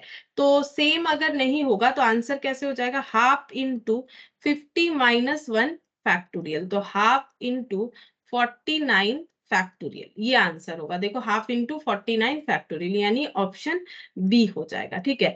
तो अगर हम लोग सर्कुलर परमुटेशन करते हैं कि कोई भी दो ऑब्जेक्ट जो है उनके सेम नेबर ना हो तो हम लोग किस तरीके से अरेंज कर सकते हैं वो मैंने बताया। अच्छा, अब देखो हम चार चार डेटा से भी समझा सकते हैं। जैसे देखो यहाँ पर और एक तरीके से इसको समझा देते हैं, एक तो मैंने वैसे समझा है।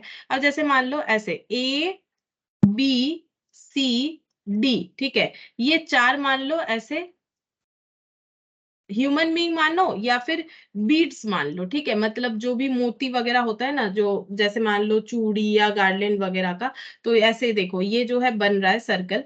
अब अगर ए का नेबर कौन है, बी है और सी है, और डी का नेबर कौन है, बी है सी है, सी का नेबर कौन है, ए है डी है, बी का नेबर ए और डी है। अगर हम लोग चाहते हैं कि ऐसा ना हो तो कैसे पॉसिबल है, ये देखो, ये एक्चुअली इसको हम लोग अगर चेंज कर देते, जैसे देखो यहाँ पर ए रख रहे हैं, यहाँ पर हम रख देते हैं डी, ये दोनों को चेंज कर देते हैं। मैंने यहाँ सी को रख दिया और यहाँ पर बी को रख दिया। अब देखो बी का नेबर ए डी, यहाँ पर देखो बी का नेबर जो है, और बी सी मैंने एक ही जैसा रख दिया, यहाँ पर हम रखेंगे सी, यहाँ पर रखेंगे बी। बी का नेबर ए डी था, यहाँ पर बी का नेबर देखो ए डी ही आ रहा है। फिर यहाँ पर देखो सी का नेबर ए डी था, यहाँ पर भी देखो सी का नेबर ए डी आ रहा है। ए का नेबर सी बी, यहाँ पर भी ए का नेबर सी बी आ रहा है, ठीक है। तो ये क्या हो रहा है, ये जस्ट हम लोग अगर इसको पलट देते हैं तो नेबर हम लोग का सेम ही रहेगा, है ना। तो इसीलिए ये बोला जा रहा है, मतलब हम ये एक बार ड्रॉ करके दिखा रहे थे कि अगर हम लोग इसको सिर्फ जो है चेंज कर देते हैं, मतलब जिसको बोल सकते हो फ्लिप कर देते हैं, फ्लिप करने से भी वैसे ही रहेगा। नेबर देख लो, सभी का नेबर जो है एक ही जैसा है, ए का सी बी, ठीक है, इस तरह से है। तो इसमें हमारा आधा हो जाएगा अरेंजमेंट, क्योंकि देखो उसमें फिर हम लोग का एक ही अरेंजमेंट ऐसा होगा जो कि यूनिक होगा, है ना। बाकी सब में यूनिक नहीं हो रहा है, क्योंकि यहाँ सिर्फ लेफ्ट राइट का नहीं है कंसेप्ट। जैसे लेफ्ट राइट से तो हम लोगों ने यहाँ पर दो पार्ट किया था, लेकिन अभी हमें लेफ्ट राइट से मतलब नहीं है, आसपास सेम नेबर ही नहीं चाहिए, तब हम लोगों का एक ही तरह का अरेंजमेंट होगा। अगर हम लोग का तीन जो है ह्यूमन बीइंग है या फिर तीन कुछ भी चीज है, ठीक है। तो वैसे यहाँ पर चार होगा, तो मैंने चार से भी एक बार समझाने का कोशिश किया। तो यहाँ पर हम लोग को 50 बीट्स बोला था, तो 50 बीट्स में भी हम लोगों को अगर, ये देखो कैसे समझोगे कि हमें हाफ लगाना है कि नहीं, जब क्वेश्चन में हमें या तो बता देगा कि अलग नेबर हो, ऐसा लैंग्वेज बता दिया तो कंफर्म है कि ऐसा ही करना है। अगर ये नहीं बताया, इन दैट केस अगर हमें नेकलेस या गार्डलेंड का बात बता रहा है तो हम लोग को इस तरह से करना है। और नेकलेस और गार्डलेंड में ऐसा क्यों होता है, ये देखो, क्योंकि उसको फ्लिप करने से सेम ही रहेगा। नेकलेस या गार्डलेंड को फ्लिप करने से सेम ही दिखेगा, इसीलिए ये देखो यहाँ पर दिया हुआ है। Number of ways of arranging n persons along a round table so that no person has the same two neighbors, ठीक है। अगर सेम नेबर्स ना हो ऐसा हमें चाहिए, तो भी जो फॉर्मूला और जो नेकलेस वाला है उसमें भी वही, the number of necklaces formed with n beads of different colour, अलग अलग कलर का अगर n बीड्स से बना हुआ नेकलेस है तो भी ऐसा होगा, ठीक है। क्योंकि इन फॉर्मिंग ए नेकलेस और garland there is no distinct between a clockwise and anticlockwise, ठीक है। मतलब हम लोग नेकलेस को क्लॉकवाइज बनाए या एंटी क्लॉकवाइज कर रहे हैं, ठीक है। तो direction, because we can simply turn it over so that clockwise become anti clockwise and vice versa. अगर हम लोग इसको फ्लिप कर देते हैं तो क्लॉकवाइज एंटी क्लॉकवाइज हो जाएगा, एंटी क्लॉकवाइज क्लॉकवाइज हो जाएगा, रहेगा सेम। इसीलिए यहाँ पर हाफ इंटू n-1 हो जाएगा। जैसे देखो ये वाला था ना, ये देखो, इससे एकदम क्लियरली समझ में आ रहा है। इसको क्लॉकवाइज देखो या एंटी क्लॉकवाइज देखो, नेबर तो वही सेम है। अगर हमें नेबर सेम नहीं चाहिए तो हम लोग को हाफ इंटू n-1 करना पड़ेगा। अच्छा ठीक है, इसको हटा देते, ठीक है, ये तो मैंने तीन वाले से समझाया ही था। अच्छा, अब नेक्स्ट क्वेश्चन देखते हैं।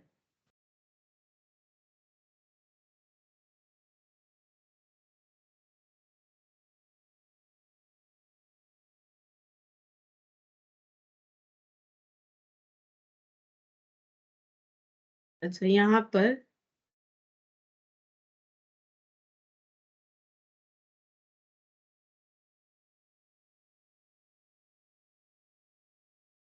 4th नंबर वाला, ठीक है। उसके बाद से क्या हुआ है, लास्ट वाला देखेंगे, ठीक है। 4th नंबर वाला देखते हैं। 4th नंबर वाले में क्या दिया है, 3 ladies and 3 gents can be seated at round table so that any two and only two of the ladies sit together। पहले बोल रहा है any two, मतलब 3 लेडीज में से कोई भी दो, और सिर्फ वही दो, only two of the ladies sit together। पहले 3 में से 2 लेडीज को ले लेना है, हमें सिलेक्ट कर लेना है, फिर उन्हीं दोनों को हमें इस तरह से अरेंज करना है ताकि वो हमेशा एक साथ बैठे, ठीक है। तो ये एक रेस्ट्रिक्शन बता रखा है। तो यहाँ पर हो गया क्वेश्चन नंबर, कितना नंबर है, क्वेश्चन नंबर 4।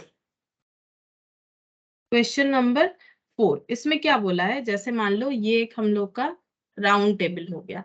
यहाँ पर हम लोगों को 3 लेडीज और 3 जेंट्स को बैठाना है, तो यहाँ लिखते हैं 3 लेडीज और 3 जेंट्स। तो 6 जगह होना चाहिए, ठीक है। बैठने के लिए 6 जगह होना चाहिए, 1 2 3 4 5 6, ठीक है। बैठने के लिए 6 जगह होना चाहिए।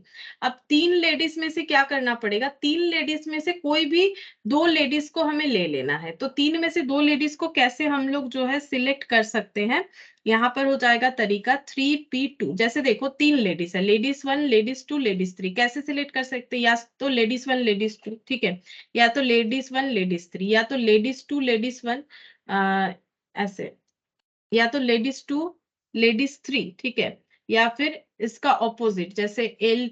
अब देखो ये 3 तरीका हो जाएगा, है ना, इससे ज्यादा तो नहीं। देखो पहले लेडीज को जब हम लोग सिलेक्ट कर रहे तो इस तरीके से होगा। अब ये अपने अंदर कैसे बैठ सकती है, L2 L1 में भी बैठ सकती है, L1 L2 के जगह, L1 L3 के जगह L3 L1, इस तरीके से भी वो बैठ सकते हैं, और L3 L2 इस तरीके से बैठ सकते हैं। तो 3 में से 2 लेडीज को हम लोग जब सिलेक्ट करें, कोई भी 2 लेडीज को, तो ऐसे कर सकते हैं, या तो हम लोगों ने L1 L2 को लिया, या L1 L3 को लिया, या L2 L3 को लिया। तो ये हो जाएगा 3P2 तरीका, मतलब 3 तरीके से 3P2 को सॉल्व करके देख सकते हो, 3 हो जाएगा, 3 फैक्टोरियल, 3 - 2 मतलब 1 फैक्टोरियल, ठीक है। मतलब 6 तरीका, सॉरी 1 2 3 4 5 6, ऐसे 6 तरीके से हम लोग सिलेक्ट कर सकते हैं, ठीक है। 6 तरीका हो जाएगा, ये देखो 6 तरीका, ये मैंने थोड़ा सा गलत बता दिया। यहाँ पर हम लोग 6 तरीके से सिलेक्ट कर सकते हैं, L1 L2 L1 L3 L2 L3, या फिर इस तरीके से। तो टोटल 6 तरीके से सिलेक्ट कर सकते हैं। अच्छा, अब ये 3 में से 2 लेडीज को ले लिया। अब ये 2 लेडीज जो है ये हमेशा एक साथ बैठेगी। तो अगर ये 2 लेडीज हमेशा एक साथ ही बैठेंगी, मान लेते हैं ये 2 लेडीज अगर ऐसे बैठ रही है, L1 और L2, L1 और L2 ऐसे बैठ रही है, ठीक है। तो ये दोनों का आपस में मिला के एक जगह मानेंगे हम लोग, ठीक है। ये दोनों को आपस में मिला के एक जगह मानेंगे, तो हम लोग का 1 2 3 4 5 प्लेसेस हो गया, है ना। इसका मतलब हम लोग का कितना हो जाएगा, 5 प्लेसेस बन गया। ये हो गया 5 प्लेसेस। अच्छा, अब हम लोग को क्या करना है, अब हम लोग को बोला है कि ये दो अपने अंदर इंटरचेंज भी कर सकती है, ये दोनों तो अपने अंदर इंटरचेंज भी कर सकती है, क्योंकि ये ऐसा तो नहीं बोला L1 यहाँ पर ही होगा L2, L1 L2 अपने अंदर जो है इंटरचेंज कर सकते हैं, ठीक है। वो कितने तरीके से कर सकते हैं, वो हो जाएगा हम लोगों का 2P2 तरीके से, 2 जगह पे 2P2 तरीके से जो है अपने अंदर इंटरचेंज कर सकते हैं। अच्छा, और यहाँ पर बाकी देखो, ये जो जेंट्स है, 3 जेंट्स, क्या बोला था, 3 ladies 3 gents can be seated at a round table so that any 2 and only 2 of the ladies seat together. अच्छा, तो यहाँ पर देखो 2 लेडीज अगर यहाँ पर हो गई, तो बची जो 3rd लेडीज वो कहाँ बैठेगी, वो यहाँ नहीं बैठ सकती, वो यहाँ नहीं बैठ सकती, क्योंकि यहाँ बैठने से 2 लेडीज के पास हो जाएगा। तो वो या तो यहाँ पर बैठ जाएंगी, जैसे मान लो जेंट्स, पहले 3 जेंट्स को हम लोग बैठा लेते हैं, तो 3 जेंट्स में एक जेंट्स यहाँ एक जेंट्स यहाँ फिक्स है, होना ही पड़ेगा। अगर ये 2 जेंट्स यहाँ पर नहीं आएंगे, इन दैट केस ये लेडीज यहाँ पर जो तीसरी वाली है बैठेंगी, तो इनके साथ बराबर हो जाएंगी, ठीक है। तो इसका मतलब यहाँ पर हम लोगों का जेंट्स 3 को हम लोग कहाँ दे सकते हैं, जेंट्स 3 को हम लोग यहाँ पर दे सकते हैं, ठीक है। तो ये 3 जेंट्स हो गया, और यहाँ पर तो और एक जो लेडीज है, वो इसका मतलब ये 2 जेंट्स के बीच में आ सकती है, ठीक है। और तीसरी जो लेडीज है वो 2 जेंट्स के बीच में आ सकती है। तो इसका मतलब इनका अरेंजमेंट कैसे हो जाएगा, जो 3rd लेडीज है वो कैसे बैठ सकती है, वो 1 2 ये 2 जगह पे, मतलब हम ये कहना चाह रहे हैं, इसको थोड़ा सा ठीक करके करते हैं, 1 मिनट, 1 मिनट, ये थोड़ा सा फिर से एक बार बताते रहो।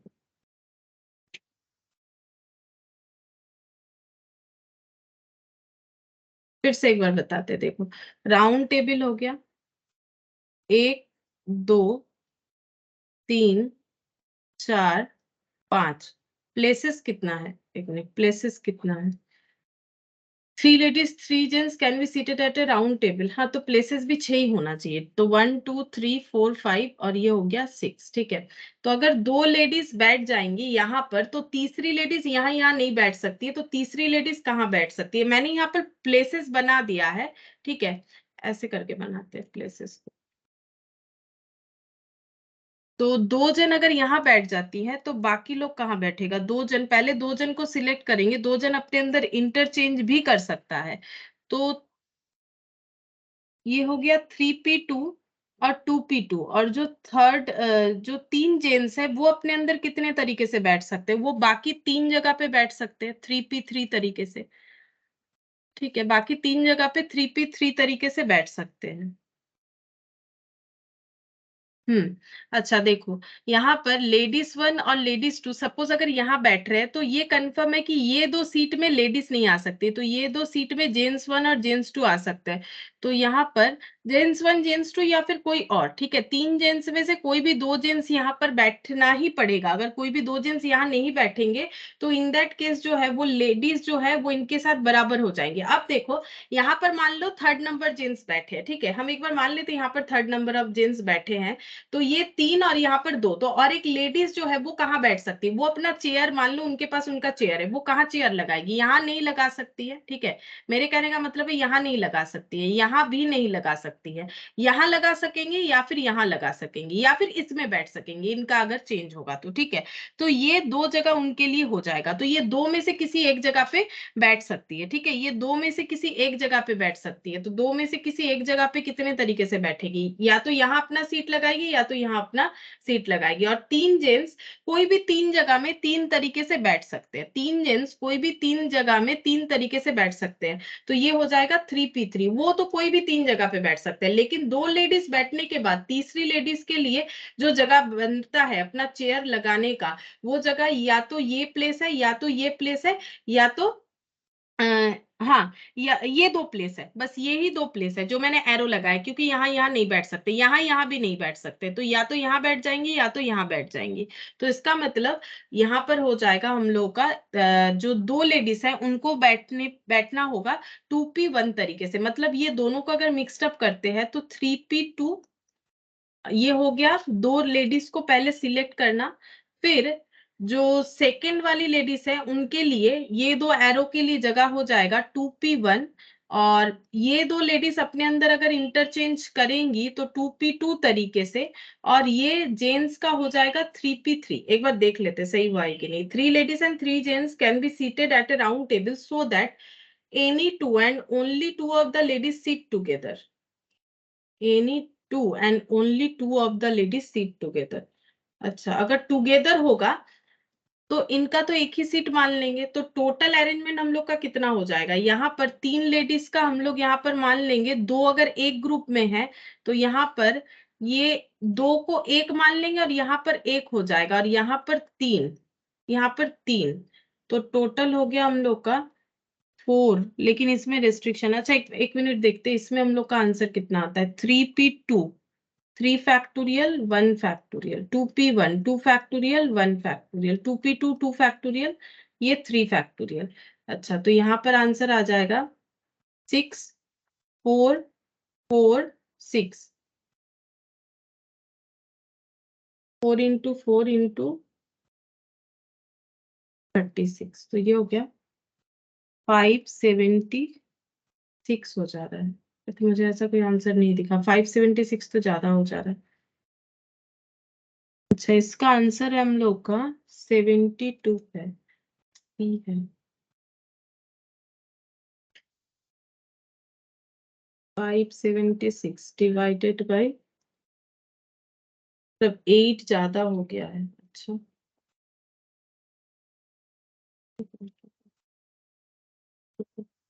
पूरा हटा के करते हैं, मिनट, कुछ तो एक गलत हो जा रहा है। ये है सर्कल हम लोग को बोला है 3 लेडीज 3 जेंट्स, 3 लेडीज और 3 जेंट्स है, ठीक है। अच्छा, 2 लेडीज जो है वो हमेशा एक साथ बैठेंगी। अच्छा, तो 2 लेडीज को जब हम लोग सिलेक्ट करके अरेंज करेंगे तो वो हो जाएगा 3p2 तरीके से। हम लोग पहले 2 लेडीज को चूज कर सकते हैं और वो 2 लेडीज जो है वो हमेशा एक साथ बैठेंगी, ठीक है। वो 2 लेडीज जो है वो हमेशा एक साथ बैठेंगी। तो 2 पहले हमें चूज करना पड़ेगा, क्योंकि any 2 and only 2 of them, पहले एनी 2 मतलब 3 में से कोई भी 2 लेडीज अब ये हमेशा एक साथ बैठेंगी, ठीक है। अच्छा, फिर यहाँ पर बोल रहा है हम लोगों का कि 3 जेंट्स जो है उनका कोई रेस्ट्रिक्शन नहीं है, तो 3 जेंट्स तो 3p3 तरीके में बैठ सकते हैं कहीं पर भी, क्योंकि इनका कोई प्रॉब्लम नहीं होना चाहिए। 3p3, 3 जेंट्स 3 जगह पे 3p3 तरीके से बैठ जाएंगे। और यहाँ पर 3 लेडीज जो है 2 एक साथ होने से 3p2 तरीका हो जाएगा, ठीक है। अच्छा, और जो एक लेडीज है जिनको सिलेक्ट करना पड़ेगा, ये देखो यहाँ पर अगर लेडीज 1, यहाँ पर अगर लेडीज 1 और यहाँ पर लेडीज 2 बैठ जाती है तो लेडीज 3 यहाँ नहीं बैठ सकती, तो 2 जगह तो हो गया।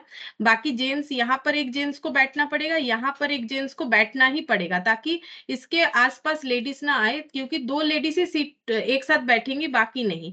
तो ये 2 जेंट्स का यहाँ जगह पक्का हो गया। तो इसका मतलब जो एक जेंट्स और लेडीज है, तो उसमें जेंट्स तो कहीं पर भी बैठ जाएंगे, उनका कोई रेस्ट्रिक्शन नहीं है। तो लेडीज को कहाँ बैठना पड़ेगा, लेडीज यहाँ नहीं बैठ पाएंगी, यहाँ नहीं। जो लास्ट लेडीज है उनको या तो यहाँ पर बैठना पड़ेगा या तो यहाँ पर बैठना पड़ेगा। तो उनके लिए 2 जगह बचता है, 2 में से कोई एक। तो उनके लिए ये देखो, ये हो गया 3p2, और जो 2 लेडीज है उनका अगर 2 में से कोई एक जगह, ये लेडीज का अरेंजमेंट हो गया, और जेंट्स का 3p3 तरीके से अरेंजमेंट हो जाएगा। अब ठीक हुआ है शायद। अब देखते हैं, ये हो जाएगा हम लोग का, कैलकुलेट करके देखते हैं। अब तो कंसेप्ट ठीक हो गया है। ये हो गया 3 फैक्टोरियल, तो ये 3 इंटू 2 इंटू 2 इंटू 1 और 3 इंटू 2 इंटू 1। तो ये हो गया 3 इंटू 2 जा 4, 4 3 जा 12, 12 और 6 72। हाँ, 12 और 6 72 हो जाएगा। तो देखो ऑप्शन हम लोग का हो जाएगा सी, ठीक है। तो इस तरीके से होगा, पहले हम लोग को 2 लेडीज को लेना है और उनको बैठा देना है, ठीक है। तो 2 लेडीज को हम लोग 3p2 तरीके से जो है इसमें से सिलेक्ट कर सकते हैं। अब ये जेंट्स जो है कंफर्म यहाँ पर बैठ जाएंगे, और ये लेडीज यहाँ पर नहीं बैठेगी। देखो जेंट्स कहीं पर भी बैठ सकता है, बस यहाँ नहीं आ सकता इन दोनों के बीच में, तो ये दोनों तो एक ही साथ बैठेंगे। और ये जो लेडीज है, लास्ट लेडीज, वो जो है वो कहीं पर भी बैठ सकती है एक्सेप्ट ये 2 लेडीज के पास, ठीक है। तो उनके लिए यही 2 जगह बचता है, या तो वो इधर बैठ जाए या तो वो इधर बैठ जाए।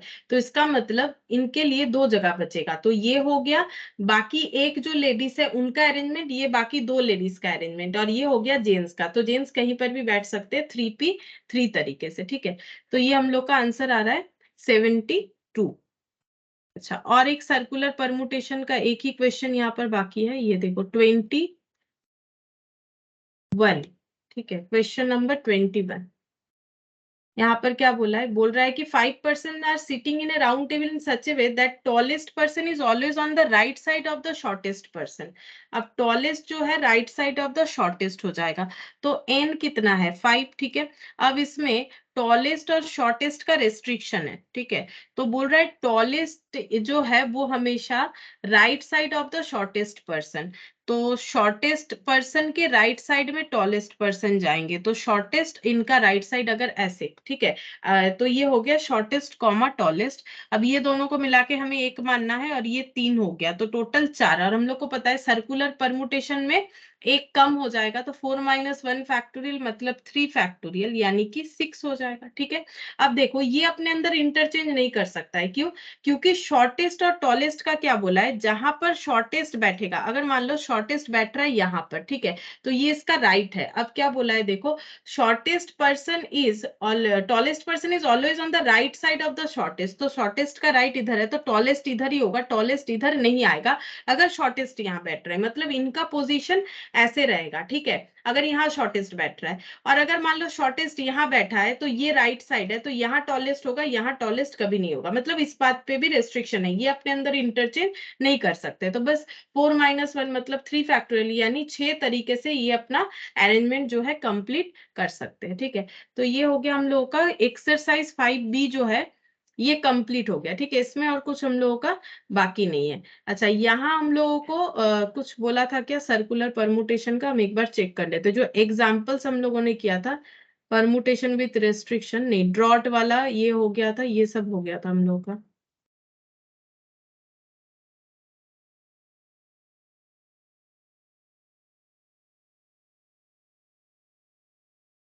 नहीं, यहाँ पर कुछ नहीं था। अच्छा, इसके बाद यहाँ कॉम्बिनेशन आ गया है, लेकिन अभी हम लोग कॉम्बिनेशन नहीं स्टार्ट करेंगे, उसके पहले कुछ एग्जाम्पल्स और भी है, वो कर लेते हैं परमुटेशन का ही, और एक रिपीटेड वाला भी है, वो भी करेंगे। ये कॉम्बिनेशन है, ये देखो यहाँ से कर सकते हैं, ये भी कॉम्बिनेशन है। अच्छा, ये भी कॉम्बिनेशन है, एग्जाम्पल 10, ये रहा स्टैंडर्ड परमुटेशन, ठीक है, ये वाला देखो।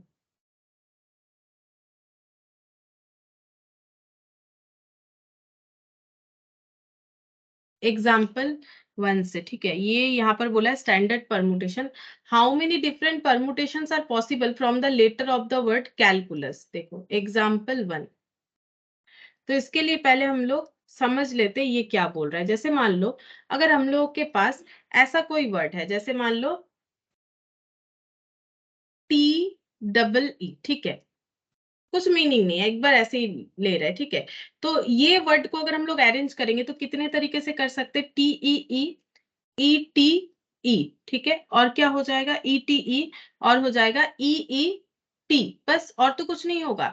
इसके अलावा अगर हम लोग बोलेंगे कि हम लोग ऐसे कर देते हैं ETE, एक बार ये टी लेंगे, एक बार ये टी लेंगे, लेकिन ऐसा तो नहीं होता है, ई तो ई होता है, चाहे दो बार लिखा वो ई तो ई होता है। लेकिन ये अगर अलग अलग होता तीन वर्ड, जैसे कि मान लो टी, तो इसमें क्या हो जाता, TEA, TAE, AET, ATE, EAT, ETA, ठीक है, तो 6 हो जाता, 1 2 3 4 5 6, ठीक है, क्योंकि ये सब डिस्टिंक्ट है, लेकिन ये डिस्टिंक्ट ऑब्जेक्ट नहीं है, ये एक जैसे हैं, ई एक जैसे है। अब ई को हम लोग अलग तो नहीं मान सकते, ठीक है, तो इसका मतलब इसमें कितना अरेंजमेंट हुआ, 3। अगर इसको हम लोग फॉर्मूले में देना चाहे तो कैसे होगा, तो ये देखो, ये एन कितने हैं, 3 है, ठीक है, आर कितने हैं, 3। अगर हम लोग को सारे डेटा को लेके अरेंज करना है तो हम लोग नॉर्मली क्या करते हैं, 3p3, ठीक है, 3p3 करने से आ जाएगा 3 फैक्टोरियल यानी 6। लेकिन हम लोग को पता है ये कितना होना चाहिए, ये हम लोग का आंसर 3 होना चाहिए, तो डिवाइडेड बाय 2 होने से 3 होगा, तो 2 कैसे आएगा, 2 इसीलिए कम हो जा रहा है क्योंकि 2 ई एक जैसा है, तो हम लोग को ढूंढना पड़ेगा एक जैसा वर्ड कितना है।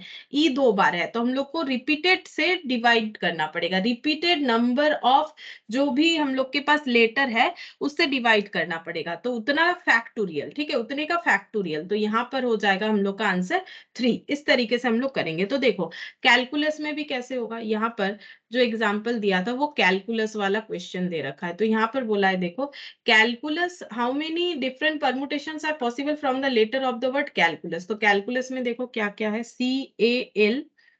CALCULUS, ठीक है, तो यहाँ पर 8 लेटर है, 1 2 3 4 5 6 7 8, ठीक है, तो अब रिपीट क्या क्या हुआ है, देखो सी कितने बार है, CAL, फिर से हो गया सी, कैलकुलस, CULUS,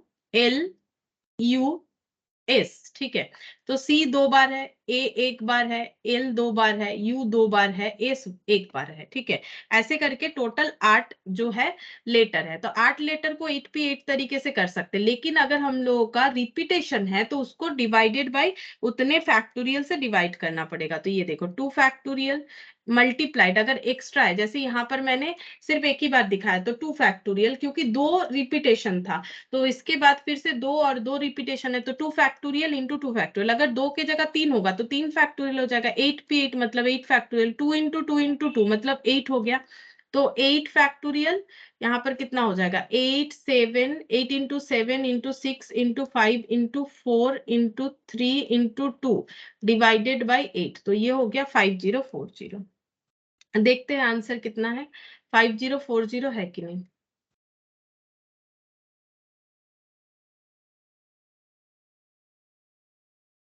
हाँ 5040 है, ठीक है। तो इस तरीके से होगा, सेम हो जाए, सेम जो है रिपीट होने पे, सेम लेटर या सेम कुछ भी हो, कुछ भी ऑब्जेक्ट, जैसे देखो how many ways can 17 billiard ball be arrange if 7 of them black, 7 काला बॉल है, 6 लाल, 6 रेड एंड 4 व्हाइट।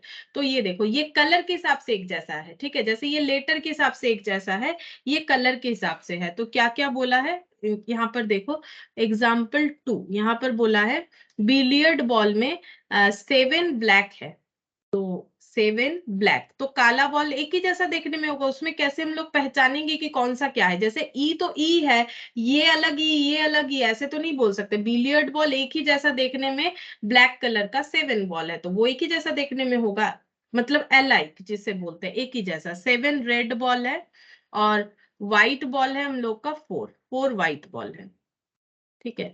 अब 17 बॉल को तो 17 पे 17 तरीके से अरेंज किया जा सकता है, ठीक है। अब लेकिन अगर सेम तरीका है तो डिवाइड कर देना पड़ेगा, 7 फैक्टोरियल, 6 फैक्टोरियल और 4 फैक्टोरियल, ये आपस में एक साथ होना चाहिए, इसलिए मल्टीप्लीकेशन। तो ये हो गया 17 factorial by 7 factorial by 6 factorial by 4 factorial.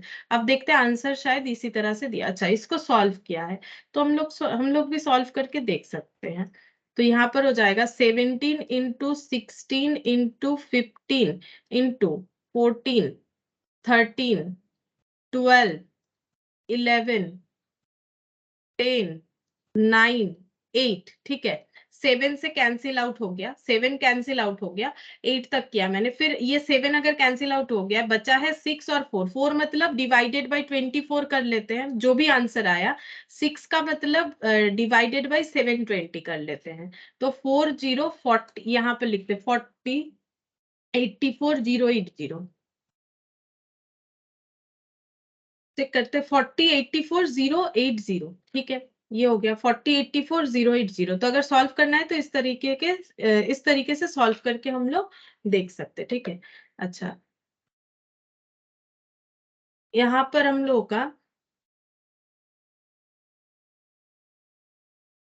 ये जो है, ये फिर से ना थोड़ा कॉम्बिनेशन आ गया, सिलेक्शन का बात आ गया, एग्जाम्पल 3 एग्जाम्पल 4 से फिर से हम लोग का कॉम्बिनेशन आ गया। यहाँ पर बस यही 2 क्वेश्चंस था जो कि हम लोग का परमुटेशन से, मतलब जो हम लोग का क्या बोलते हैं इसे, क्या परमुटेशन बोलते हैं यहाँ पर, एलाइक, ठीक है। ये देखो यहाँ पर हेडिंग है, हम दिखा देते हैं एक बार।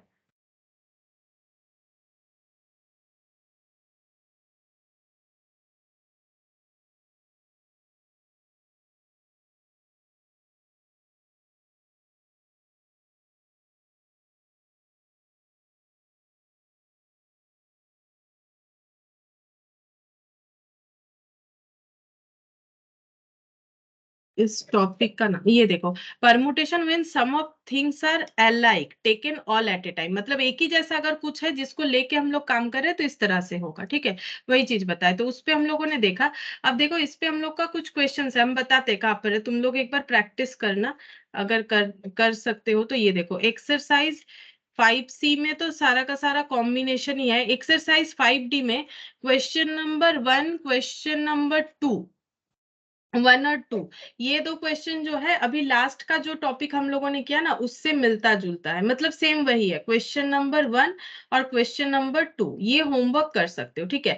बाकी तो हम लोगों ने कर लिया है, तो नेक्स्ट क्लास में हम लोग कॉम्बिनेशन करेंगे, और उसके साथ साथ जो पहले एक क्वेश्चन था ना, एकदम एक्सरसाइज 5A में एक क्वेश्चन था और उससे रिलेटेड एक एग्जाम्पल था, वो भी करेंगे और कॉम्बिनेशन स्टार्ट करेंगे। तो परमुटेशन हम लोगों का हो गया, सर्कुलर, रेस्ट्रिक्शन वाला, और जो मतलब सेम टाइप ऑफ थिंग्स लेके अगर परमुटेशन होता है तो वो वाला भी, ठीक है। फिर आज इतना ही करते हैं।